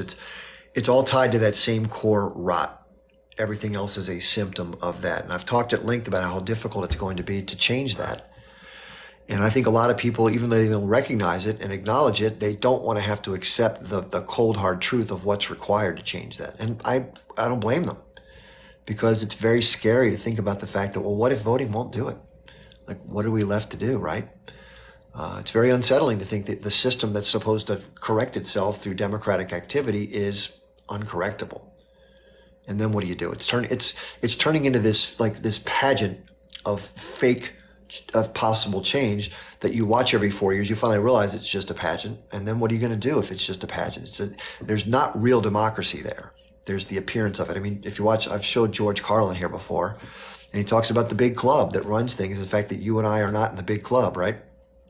And that's what I think has to change. The fact that the big club is able to direct traffic, that has to change. And they're not going to do it willingly. Let's face it. They have a lot of money and a lot of resources, and they control the politics. They control the military. They control the police. How is the public going to overcome all of those hurdles, right? And I talk about peace all the time. I am always for peace and always will be. But I don't know, in the script that will play out in the history of America, what role peace will play in trying to overcome those obstacles. We did have an instance in our history back in the 1860s where peaceful resolution didn't work. And so we had a civil war because they couldn't reconcile the differences between the South and the mindset of the South with commerce and, of course, slavery to support it, and the North. And believe it or not, it wasn't all about the morality of the fact that people were enslaved. I'm not going to talk too much about it because it's very controversial to go there, but let's just say that we know that money drives most things, right? Commerce is part of money. And do some research on that. You'll find out some of the more, pressing issues that drove the conflict. But safe to say, we've been at war before with each other. I hope it doesn't happen again. The problem this time is, it's not so much a left-right thing, right? This is an up-down thing, but it's presented as a left-right thing to keep people distracted and fighting each other. We have people on the left who believe that, there should be gun control, and that people who have purple hair and have nose rings and declare themselves to be a certain way should be able to walk into any particular restroom that they want. I'm not taking a position on that. They think that Trump is the devil and that he's going to create an authoritarian government. They're convinced of these things because the left-wing media, MSNBC, CNN, presents them as such, right? Paints the people as the bad guy. Your neighbors is your enemy because they believe these horrible things. They don't want to give you the right to choose your health care if you're a woman. And then people on the right, look at it differently. They think Biden is corrupt with Hunter Biden and the Ukraine thing, and they think that Biden is cognitively impaired and he can't do anything, and that the Democrats, all they do is whine and complain, and they don't do anything to solve immigration, and all these other arguments that are back and forth. And they're not without some importance in society, but all the key issues of relating to foreign policy and where money goes and all these really important long-term things that really affect people's day-to-day lives get lost in the shuffle. They're purposely kept off the plate, and people are kept fighting about other stuff. And that's the shame of it all. The question is, well, how do you get rid of that? How do you stop that loss of focus on the true nature? Well, a lot of people don't even know that that's even going on. They're just caught up in it. And they don't even know there's a top-down problem. They know they know that wealthy people are doing better and they're not doing as well and it's getting worse, but they don't really understand the full dynamics of it and how it needs to be addressed differently.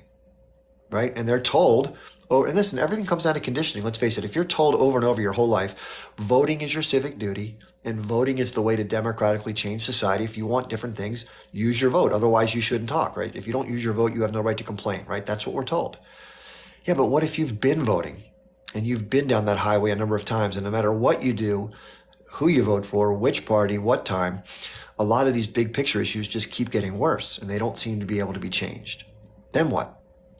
Well, maybe something magical will happen and this time will be different. Could happen. Maybe if we got enough people in that could tilt the balance, it could happen. But my argument has been for a long time that it's not the people, it's the place in which they go and the way it functions that's the problem. It's not the persons that go. You can switch out whomever you want. Now, you might say with saying that, well, how can you possibly then support anybody for elected office if you think it's dysfunctional? I agree it's dysfunctional. I don't think electing any one or two people is going to change that dynamic, but it's almost like, I recycle my cans and I recycle my glass or whatever I can, right? Paper. And I don't do that because I think it's going to save the environment. I mean, that'd be pretty silly, right? But I do it because A, it's the right thing to do in my opinion. It's less inefficient than throwing stuff away. And B, it's part of my principled way of being. I don't want to do stupid stuff and be like, who cares? I'm not going to try anything. You do what you can. And one thing we can do is get better people into office. So that's why I'm supporting this person from New York, because I think she's way better than any of our other choices. Am I naive to think that she's going to change the world? No, but she's not going to, we're not going to have massive change in a month because of one senator. But we're going to have one more person with a voice. And if there is a key vote where one person can tilt the balance, at least we have somebody of conscience who's in there, right? That's better than nobody or very few. So that's why, and just as a quick segue, if you don't know, if you're just tuning in, I'm doing I'm hosting somebody tomorrow night on a live here on TikTok who's a candidate for U.S. Senate in the state of New York. Her name is Diane Sayre. And if you're curious, who's Diane Sayre, you can look her up on YouTube. I did a video about Diane. It's in the last couple of videos that I made. And I normally don't get involved in what's called retail politics. I very rarely support, anybody because it is a difficult game. But I believe in Diane, and she's a kind person. She's got compassion. She definitely sees this issue the way that most of us see it, that it's a crazy injustice, and it's obviously a completely overwhelming and disproportionate response that needs to stop yesterday. So she's pro-peace. And she's also against the foreign influence of groups like AIPAC. And so she's not taking corporate money. She's not taking money from AIPAC. And we've all talked about this. If somebody takes money from AIPAC, excluded right away, just done. You're done. What if both do? What if both people who you have to choose from take money from AIPAC? What do? You have to pick which one takes less or more. We're left in a bad situation with good or little or no options to choose from. Well, now we have somebody, Diane's she's independent. People mention third-party movements. They're very difficult to put into place.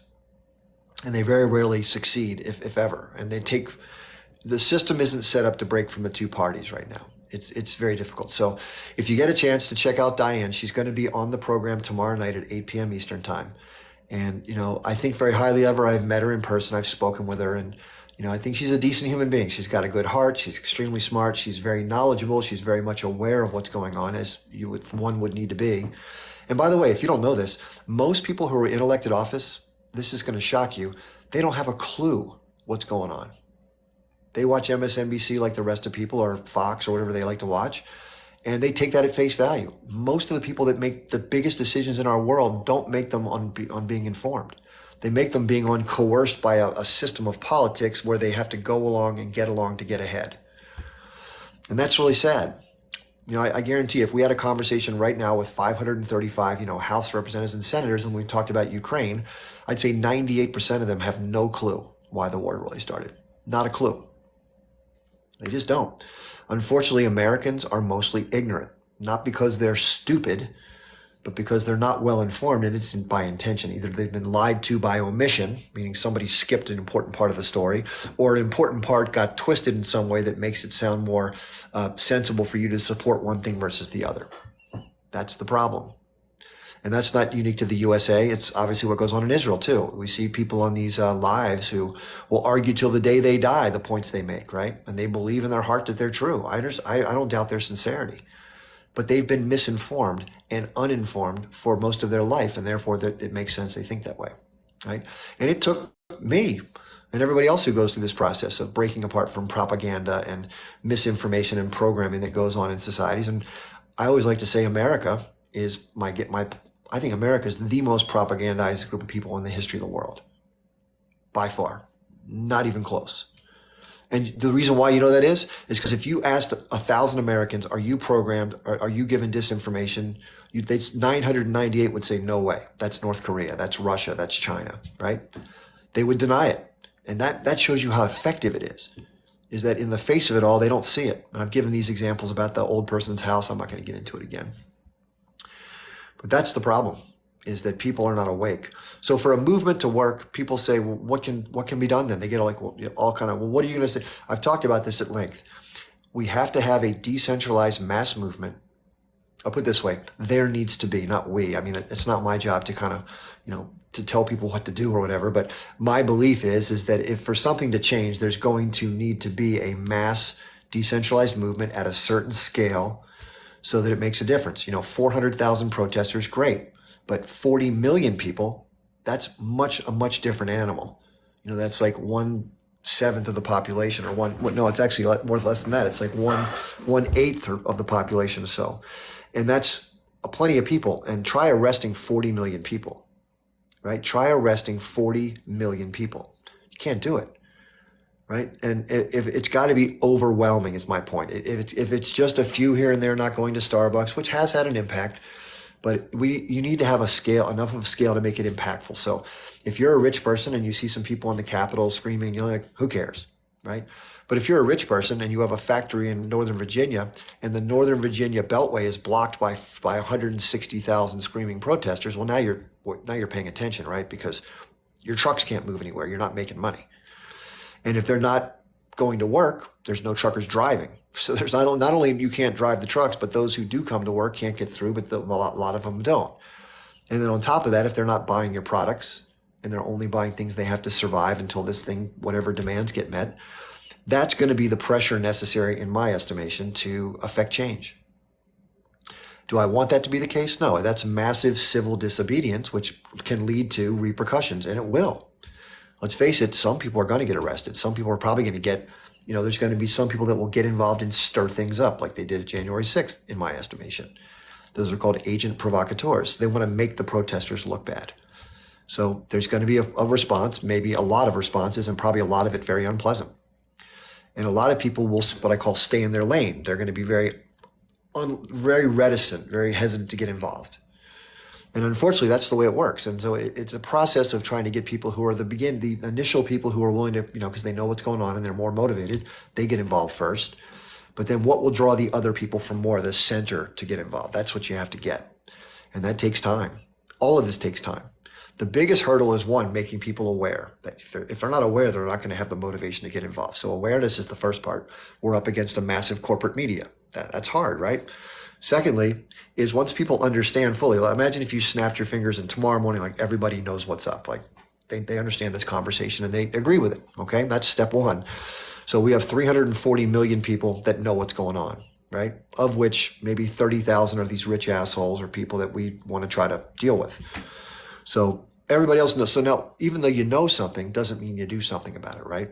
Because it takes the next step, which is to take action based on that knowledge. Even if somebody tells you exactly what to do, A, B, and C, what are the chances that everybody's going to do that? Probably not many, right? Only like 3 or...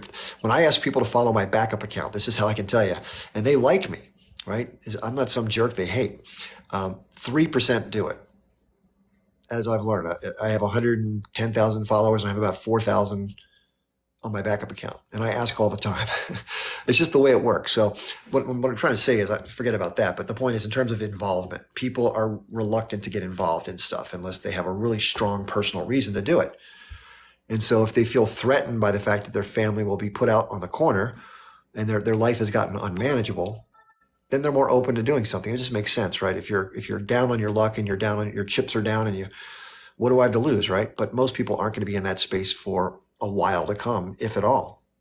So you have all these different things that are in the way of awareness and then willingness and then actually doing it. And then you have to have money to help people along the way so that if this goes on for more than a day or two, people aren't going to lose their homes or be able to pay for their health care, the whole nine. So that's called mutual aid. So all these factors probably have to come together for there to be a chance to fight back against a very entrenched system, in my estimation. Now these are all nonviolent ways of resisting problems or trying to overcome problems. And my aspiration is, I hope that whatever does happen, if anything does happen, it stays nonviolent and peaceful. And that could work. Let's face it. If there were 50 million people on the streets today blocking everything and they weren't paying their taxes and they weren't buying anything other than essentials and they were helping each other survive through it with a common set of demands, right? That would be better than go vote and hope for the best, right? But that might not even work. There may be massive repression. I don't know. Who knows? But the point is that I think people understand at this point that the status quo means more of the same. What is more of the same? Less for us, more for them. More militarism, not less.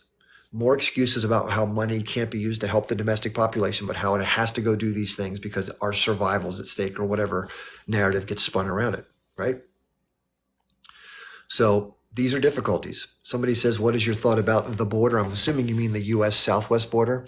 I think it's concerning.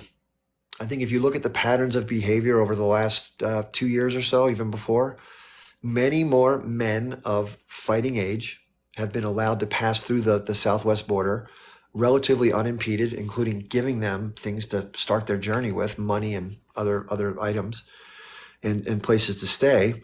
That doesn't seem fair. You have people at home that that are staying in homeless shelters or are homeless, and yet we're giving illegal migrants certain benefits that the regular citizens aren't even getting. I think that's unfair, right? That's seems out of the ordinary to me and the average. But it's not that we don't want to be kind to others, right? You want to be compassionate, and somebody needs help to get their, okay, you want to be fair and allow, because other people came before, why shouldn't they? But, so if you're helping women and children and small family members, and I get it, but these are individual males between the ages of 20 and 35 that are coming in record numbers, right? It seems odd to me. So I don't know exactly if there's a plan in place or not. It just seems odd. Let's put it that way. And it's a major critique from the right against the Biden administration. And I think fairly so, and it's not out of in my opinion, it's not out of a spirit of being malicious towards people who are less fortunate or others. It's that it's flooding the United States with a different demographic for whatever purpose may be behind it. So that's how I feel about that. But I'm not smart enough to know what's actually going on. We have Lim coming in. Sorry if I said your name wrong. Hello, can you hear Hello. me? Yep. Now AI is making more and more.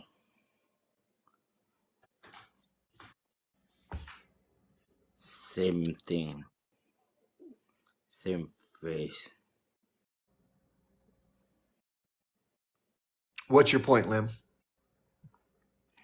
My brain destroyed.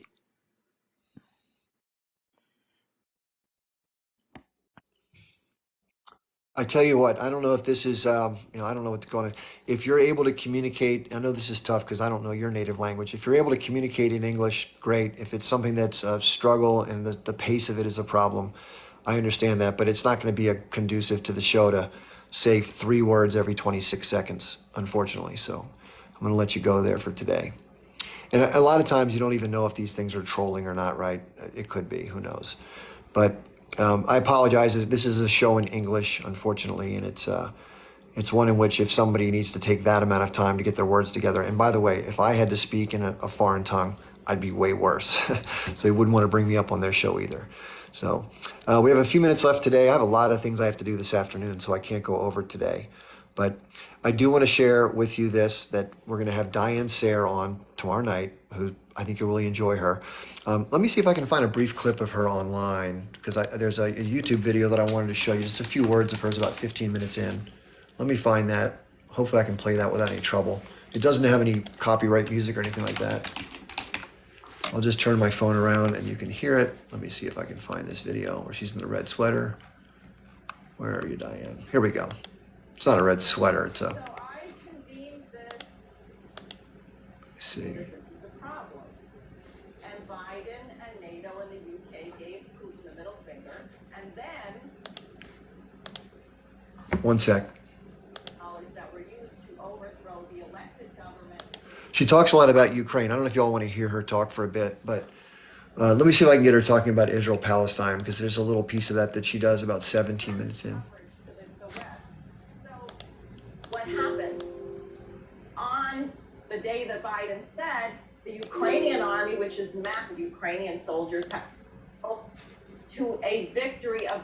Yeah, by the way, if you go, there's a video, if you scroll down, if you look up the word Diane Sayre in YouTube, and you scroll down about maybe 10 or 12 videos, she's wearing, it's not a Christmas sweater, it's like an Asian garb that's red, it's bright red. So if you listen to her, go about maybe 15 minutes into the video, she starts talking about Ukraine, and then about 17 or 18 minutes in, she starts talking about Israel-Palestine. and I think you really like her because she's a peace candidate. Let's face it, and she understands what happened in Ukraine in total, not the story that we get in America or elsewhere in the Western corporate media, which may be shocking to you. If you hear somebody say what Diane says, you may vehemently disagree. And by the way, that makes a lot of sense because everything you've heard about it probably disagrees with what she's going to say. But trust me, I verify everything that Diane says is my understanding to be exactly the explanations between why what happened in Russia and Ukraine has happened. Just so you know. Please talk about 2 months ceasefire. I'm not sure what you mean about that, Rusli. Let me just see if I can get to the point where she's talking about Israel-Palestine. I think it's 17 minutes in. Just a The sec. border in Israel, which Just a sec. One sec. sending women to the front lines because they're out of men. So just at this moment when Joe Biden has tied himself One sec. to Almost. a victory of Ukraine against Russia, isn't it phenomenal that Hamas Here we go, right here. So I want to start playing it right here, right at the. of Ukraine against Russia, isn't it? Here we go. Okay, I'm going to put my phone the other way and hopefully you can hear the volume. And I'm not going to show anything here because I don't want to get anything in trouble. Okay, let me turn the camera around. Okay, so this is Diane. And I'm going to turn this on right now for you to listen to Diane. She's speaking to a group of people in January. Just to let you know the time frame.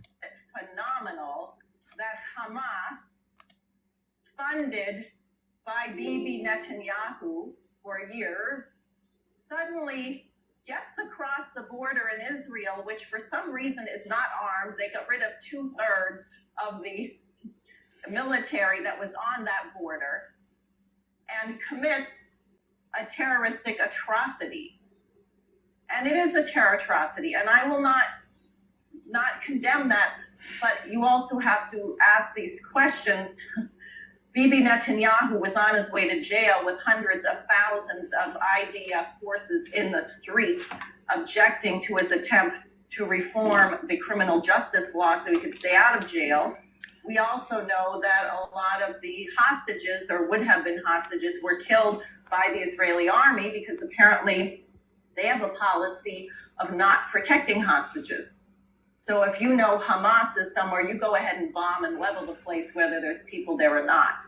So there's a lot of evidence now coming out that many of the people that were killed were not only killed by Hamas, they were killed by the IDF. That still is not to say that that justifies by any means what occurred. But what do you have in response? What is Bibi Netanyahu doing in Gaza? Well, after this temporary ceasefire where they began getting 200 trucks of food and fuel into Gaza, where the normal amount before the war was over 500 trucks per day. So they had reduced their water and their fuel to less than 3% of what it was. Then for a brief period, they get it up to 40%. Now we're shelling again. We don't really know what the total death toll is. What they knew last I heard was somewhere over 15,000 Palestinians, including 8,000 children. And what some whistleblowers, according to a news source called 972, which is a group of Israelis and Palestinians, and there are people from the IDF who are saying that what Israel is doing is violating all of their old rules about combat to explicitly target civilians. And they're using AI. So it's a win-win for the crazy people at the Pentagon because they figured out how to pick 50 to 100 targets a day. So in the last 2 days, probably a few thousand, I've heard a couple hundred here, a couple hundred there. I don't know how many have been killed. Now, is this good for the security of Israel? Is killing thousands of children going to make the world say, oh, those poor Israelis, we've got to really rally to their side? No, it is not. Is that known by the people that are encouraging and arming Netanyahu? Yes. Do you think Joe Biden gives a damn about Israel? He cares about Israel as much as he cares about Ukraine. So you can figure that out. How is this being played in the United States? And this gets back to my point about the divisions. So the thousands of people who are in the streets because they are upset about the genocide against children are being covered in the New York Post as being deranged pro-Hamas fanatics. So they say there's thousands of anti-Semites who think Israel should be wiped off the face of the earth, marching at every campus. And we should ban them. And they did. Columbia University, I knew someone.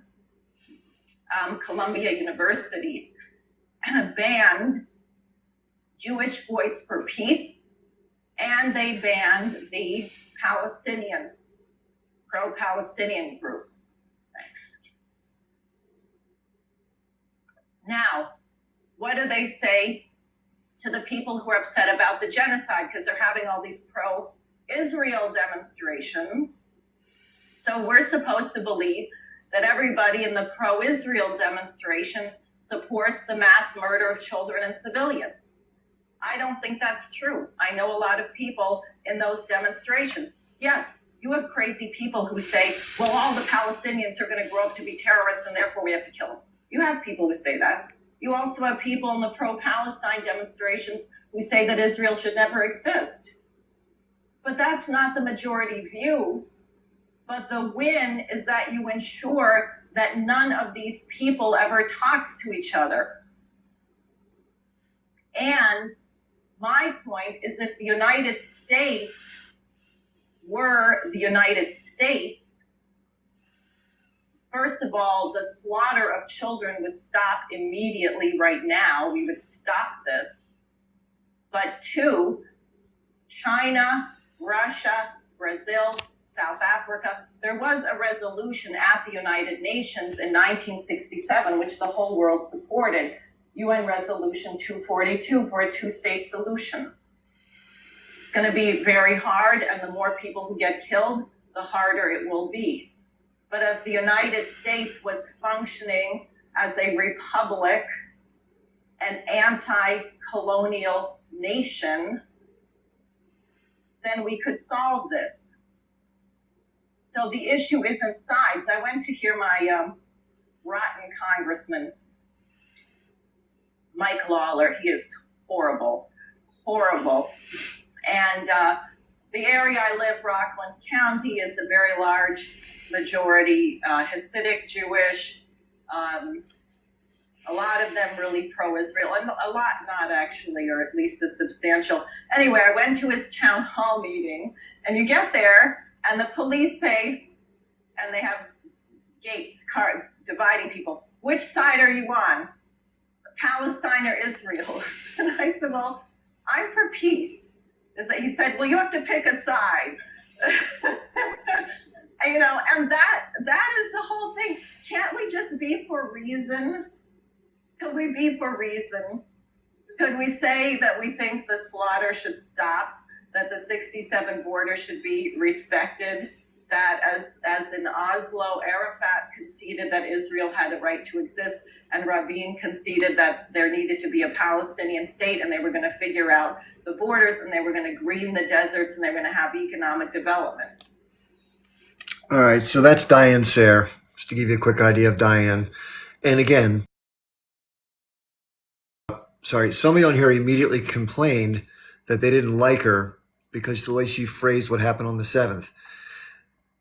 The way I look at this, let me flip my camera around, sorry about that. Again, you're never going to agree with somebody 100%. So just because she may have said one thing you're not totally in agreement with, look at the totality of how the person came across. Would you rather have somebody like Diane adjudicating this, or would you rather have somebody like Joe Biden? Would you rather have Diane involved, who speaks a little more reasonably around the issue, a lot more in my opinion, or someone like Kirsten Gillibrand, who is the incumbent senator in New York that Diane is going to be opposing in the election? So you can have a get along, go along sellout who takes AIPAC money, who takes corporate money, says one thing in public, does another thing behind closed doors. That's Kirsten Gillibrand, and it's not even Kirsten. I'm sure she's a perfectly nice person. She's caught in a bad game and she's chosen to participate in it for her own reasons. People like Diane come in from the outside are like, I'm not going to play that game. I may only be a one-term senator. She may not be able to survive once she's in the snake pit. But if we can get somebody into the pit, they'll have a pedestal upon which to talk. And I hope that you can say the things that Diane had to talk about are a whole lot better than the garbage we hear coming out of the Biden administration and other members of Congress. Yeah, somebody says that H Group just rejected a 2-month ceasefire in exchange for all hostages, wants a permanent ceasefire. Yeah, here's the point. And I don't blame the H Group. They'd be happy to release the hostages at this point. They originally wanted to be able to exchange hostages for Palestinian hostages, or what they call prisoners. But that's not going to work. We know that the Hannibal Directive and the unwillingness of the Netanyahu government to negotiate on any level. So the hostages don't have much value, right? And the H Group, they aren't, as much as people want to paint them as that, they're not people who want to hurt Jewish people. In fact, their religion actually specifically says they can't. Soldiers who are armed, that's a different story, right? But women and children, it's off limits, right? As much as people don't want to admit that from the Israeli side, these people are not total barbarians, okay? At least not from the behavior that I've seen with the hostages. But in the sense they don't have any political value anymore, it would be a good idea to release them. I agree with that. But Israel's offering a 2-month ceasefire, according to what this person just said, and that H Group rejected it. I would reject it too. How about we have a permanent cessation of hostilities? We'll let the hostages go, and let's get on the path back to sanity and rebuild this thing. It's bad enough because look at where the Palestinians are. Yes, they had a moment of resistance that went well, although the tactics can be questioned. But where are they after this? Let's say that they do release the hostages, and there's what good does it do them now? They're worse off now, other than the public awareness and the public outrage against Israel, which is reputational and political, but it's not going to formally change the dynamics until something bigger changes. They're no better off. They're way worse off. So I would angle for a permanent ceasefire. And the other thing is, well, maybe somebody says I'm wrong, the hostages have a lot of value. My question is, for what? So make the argument for what you think they have a lot of value. Obviously, they have some value, because we wouldn't be having this conversation if they didn't, because the hostages is part of the conversation. But to the level of value that I think would have the value that the H Group was hoping for, in terms of having some significant concessions from the Israelis, does not reach that level. I think that's fair to say. Is Netanyahu the U.S. president? You have to wonder sometimes who's pulling whom, right? But yeah, I thought there should have been a permanent ceasefire about 10 days into the conflict. I thought that was plenty of damage, plenty of destruction, more so than usual. And I knew there was going to be a disproportionate response, because there always has been, but not to this degree. I was shocked at, and I still am shocked at how horrific this has been. But I don't know. What do you think? Do you think that releasing all the hostages, this is not, I'm just one person. Do you think that releasing all the hostages in return for a 2-month, a 60-day ceasefire is worth it? Then the question is, okay, let's say there is a 60-day ceasefire. Are the Israelis going to maintain are they going to maintain the IDF presence at the Rafah border crossing, where they get to decide what does or doesn't go in? Which means that they're only letting in, several dozen trucks a day when there should be hundreds and hundreds coming in, right? So I don't know. The whole thing just seems to stink of Israeli control, as always. The Israelis' position seems to be that they're not going to do anything that allows the H Group to be involved at any level in Gaza ever again. That's the point they're trying to hold on to. And a lot of us looking in from the outside say, how are you going to get rid of an idea? Because the H Group, yes, it does have formal membership. It has people that are like literally part of the group. But it doesn't necessarily, let's say you eliminated all of those people right now, just they're gone. What do you think is going to happen to the rest of the people? If you blew up my family's building and 27 of my family members unalive, then I'm the one survivor. And somebody asked me one day, do you want to get back at these people who, yeah, hell yeah, I'd be angry. And it's just going to repeat the cycle. So that's why death and destruction is never the answer, because it doesn't stop the back and forth.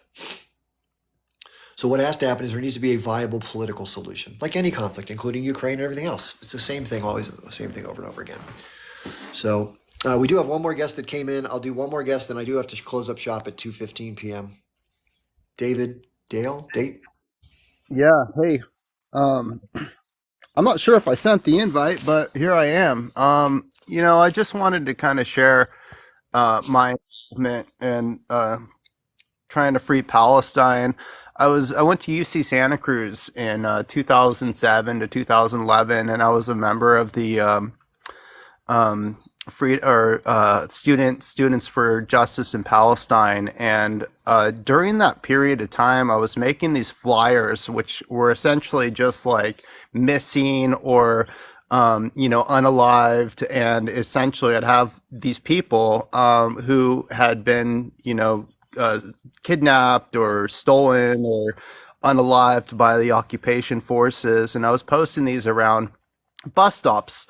And that in conjunction with us having a couple events, we had Low Key came to our campus, and there was like a UK rap tour. And Can you tell people who Loki is so they know who that is? Low Key is a British Iraqi rapper that I followed pretty heavily for a number of years, and he has made some of the most prominent free Palestine tracks. And he's a brilliant rapper.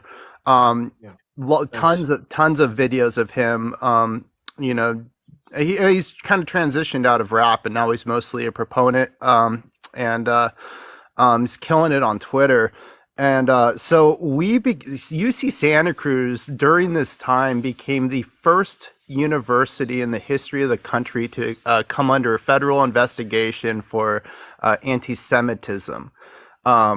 And it was a little bit scary, but it was also kind of, it's kind of exciting because there's no anti-Semitism on campus. So, they had federal investigators come and kind of lift up rocks and try to find this stuff. And while they were doing that investigation, there was a bunch of false flag graffiti from people, doing like the swastikas in the bathroom stalls and stuff like that, to try to feed them the evidence of, see, it exists. It was wild. And kind of like Norman Finkelstein describes, I'd given up on Gaza. I'm getting old. Like, I had a similar sentiment when Edward Snowden came out with his revelations about domestic spying, and I kind of just I lost a lot of online activist friends, Ken O'Keefe, Ryan Dawson. I just kind of said, you know what, I need to protect myself. And that was kind of a sad point, because I gave up on Gaza and I gave up on Palestine, and now, this has really kind of reinvigorated it. And, now I'm active again, and I've got 800,000 followers on this platform, and I'm not afraid of losing followers or censoring myself to be maximally acceptable or palatable to my audience. I'm going to say the truth. And it's just been a wild last 3 months. And Chip, I really appreciate how eloquent and articulate you are on this issue, and fearless. And it's a very emotional issue, and you really stay grounded and objective. And I really commend you. I appreciate you on this platform and everything you've done. That's very nice of you to say. I listen. It's so amazing how you meet people you had no idea who they were. I was not aware of you until you got on here. Thank you for coming on. Maybe this is auspicious. Those you don't know who Kenneth O'Keefe and Ryan Dawson are. Kenneth O'Keefe is someone who's been incredibly outspoken and critical of Israel, going back to the Turkish ship that came across the Marmara that tried to deliver aid to Gaza back in 2010. That was stormed by Israeli stormtroopers, and I think it was 8 or 9 people were killed, among which was one American that was unalived. And then of course Ryan Dawson is somebody who's been incredibly censored, who I enjoy his content quite a bit. So both of these guys, you should be able to find Kenneth O'Keefe. There's lots of videos here that show his content, among which are many. I've shown him a few times in my videos. And Ryan Dawson has a really good Rumble channel. If you don't watch him, he does live broadcasts and has lots of good guests. Anyway, David, I didn't know you. I don't know either of them personally. I would love to meet them someday. I feel like I'm kind of disconnected. I'm like an old soul among the crowd, but I don't know anybody. So if that can happen. In 2011, it really felt like a really tight knit community. So I was on personal messenger basis with both Ken O'Keefe and Ryan Dawson, and we collaborated on things like the flyers, and Ryan Dawson was doing some really controversial documentaries back then that have been just insanely censored. You just can't find them anywhere on the internet. And it's and and it's I don't know, I was a little bit prideful back then because I felt like I was of importance and that we were actually going to end this blockade, and and then I realized, like, gosh, very easily we could all become Palestinians, and that's really when I cleaned my act up. So it's yeah, it takes courage to speak out about these things.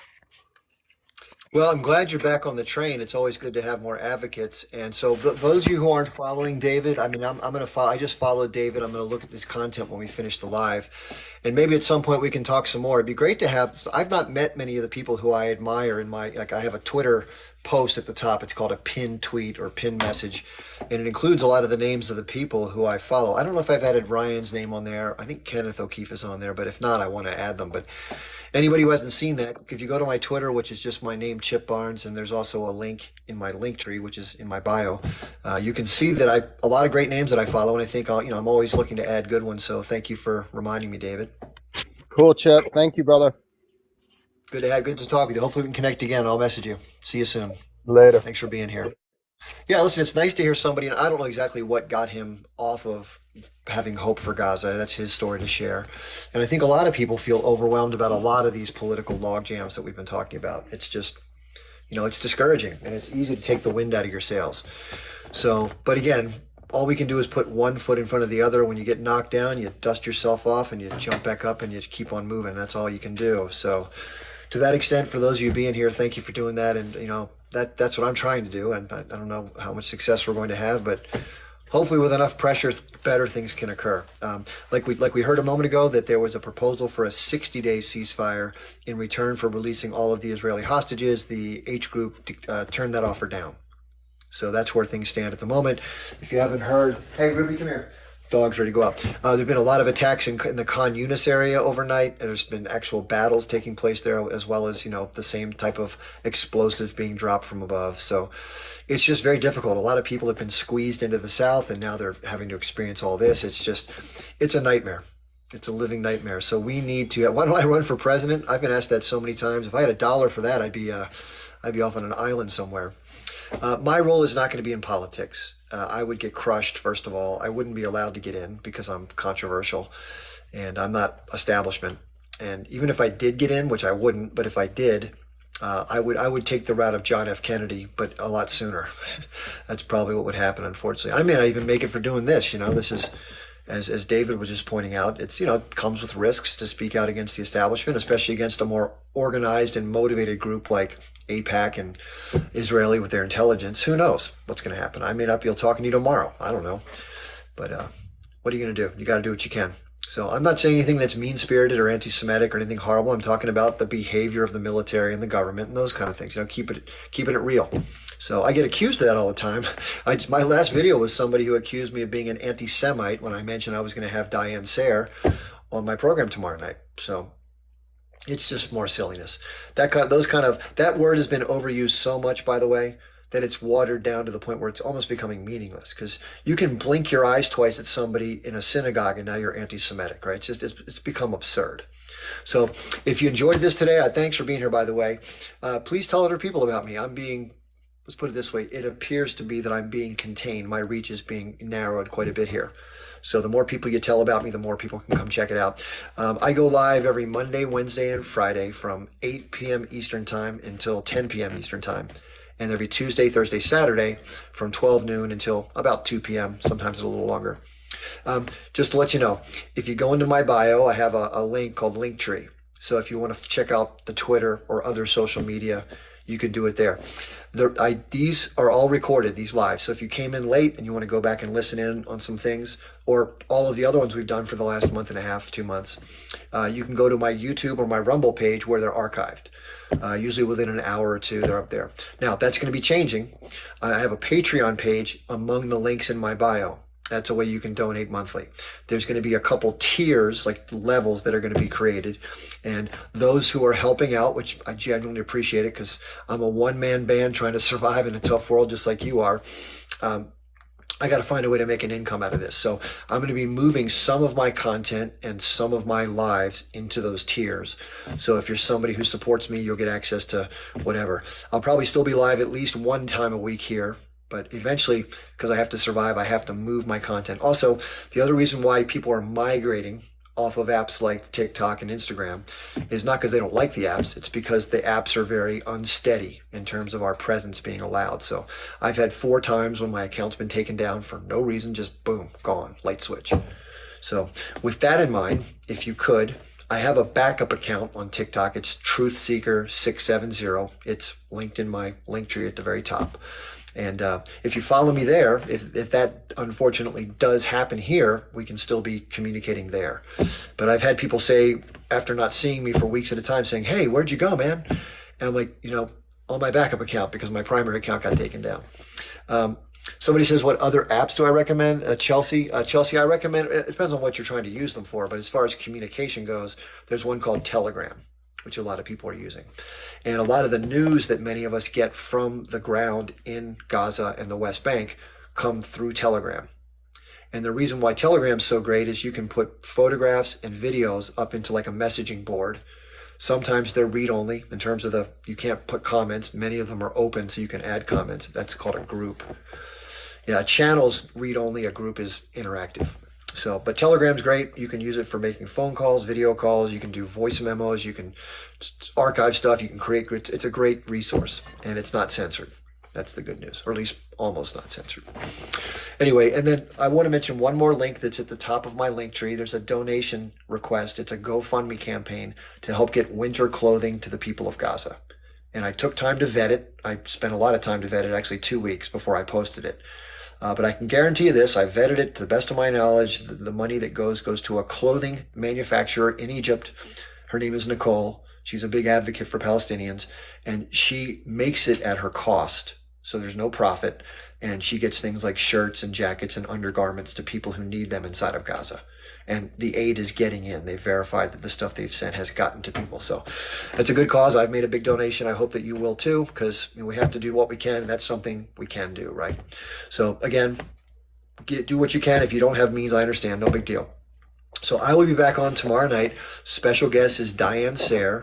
If you don't know who Diane is, in my video library, there's one that says special announcement. It's like 3 videos back. Check it out. It gives a little bit of information about Diane and how I came to meet her. If you want to check her out on YouTube, you can just type her name in, Diane Sayre, S-A-R-E. The video that I was just showing before, let me see the title of it so you can look that up. The title of the video says, Diane Sayre, We Need a Movement. Let me turn it around here so you can see it. Oops, yeah. We need a movement that creates a U.S. presidency. So her name is Diane Sayre. We need a movement that creates a U.S. Now, Diane also has a TikTok channel, just like everybody else seems to have. So if you look up Diane Sayre in the search thing here, you'll find her as well. So I can just tell you, you get a sense of people spending. I mean, I've met Diane twice now, and I've spent time with her on the phone, and she's just a good person.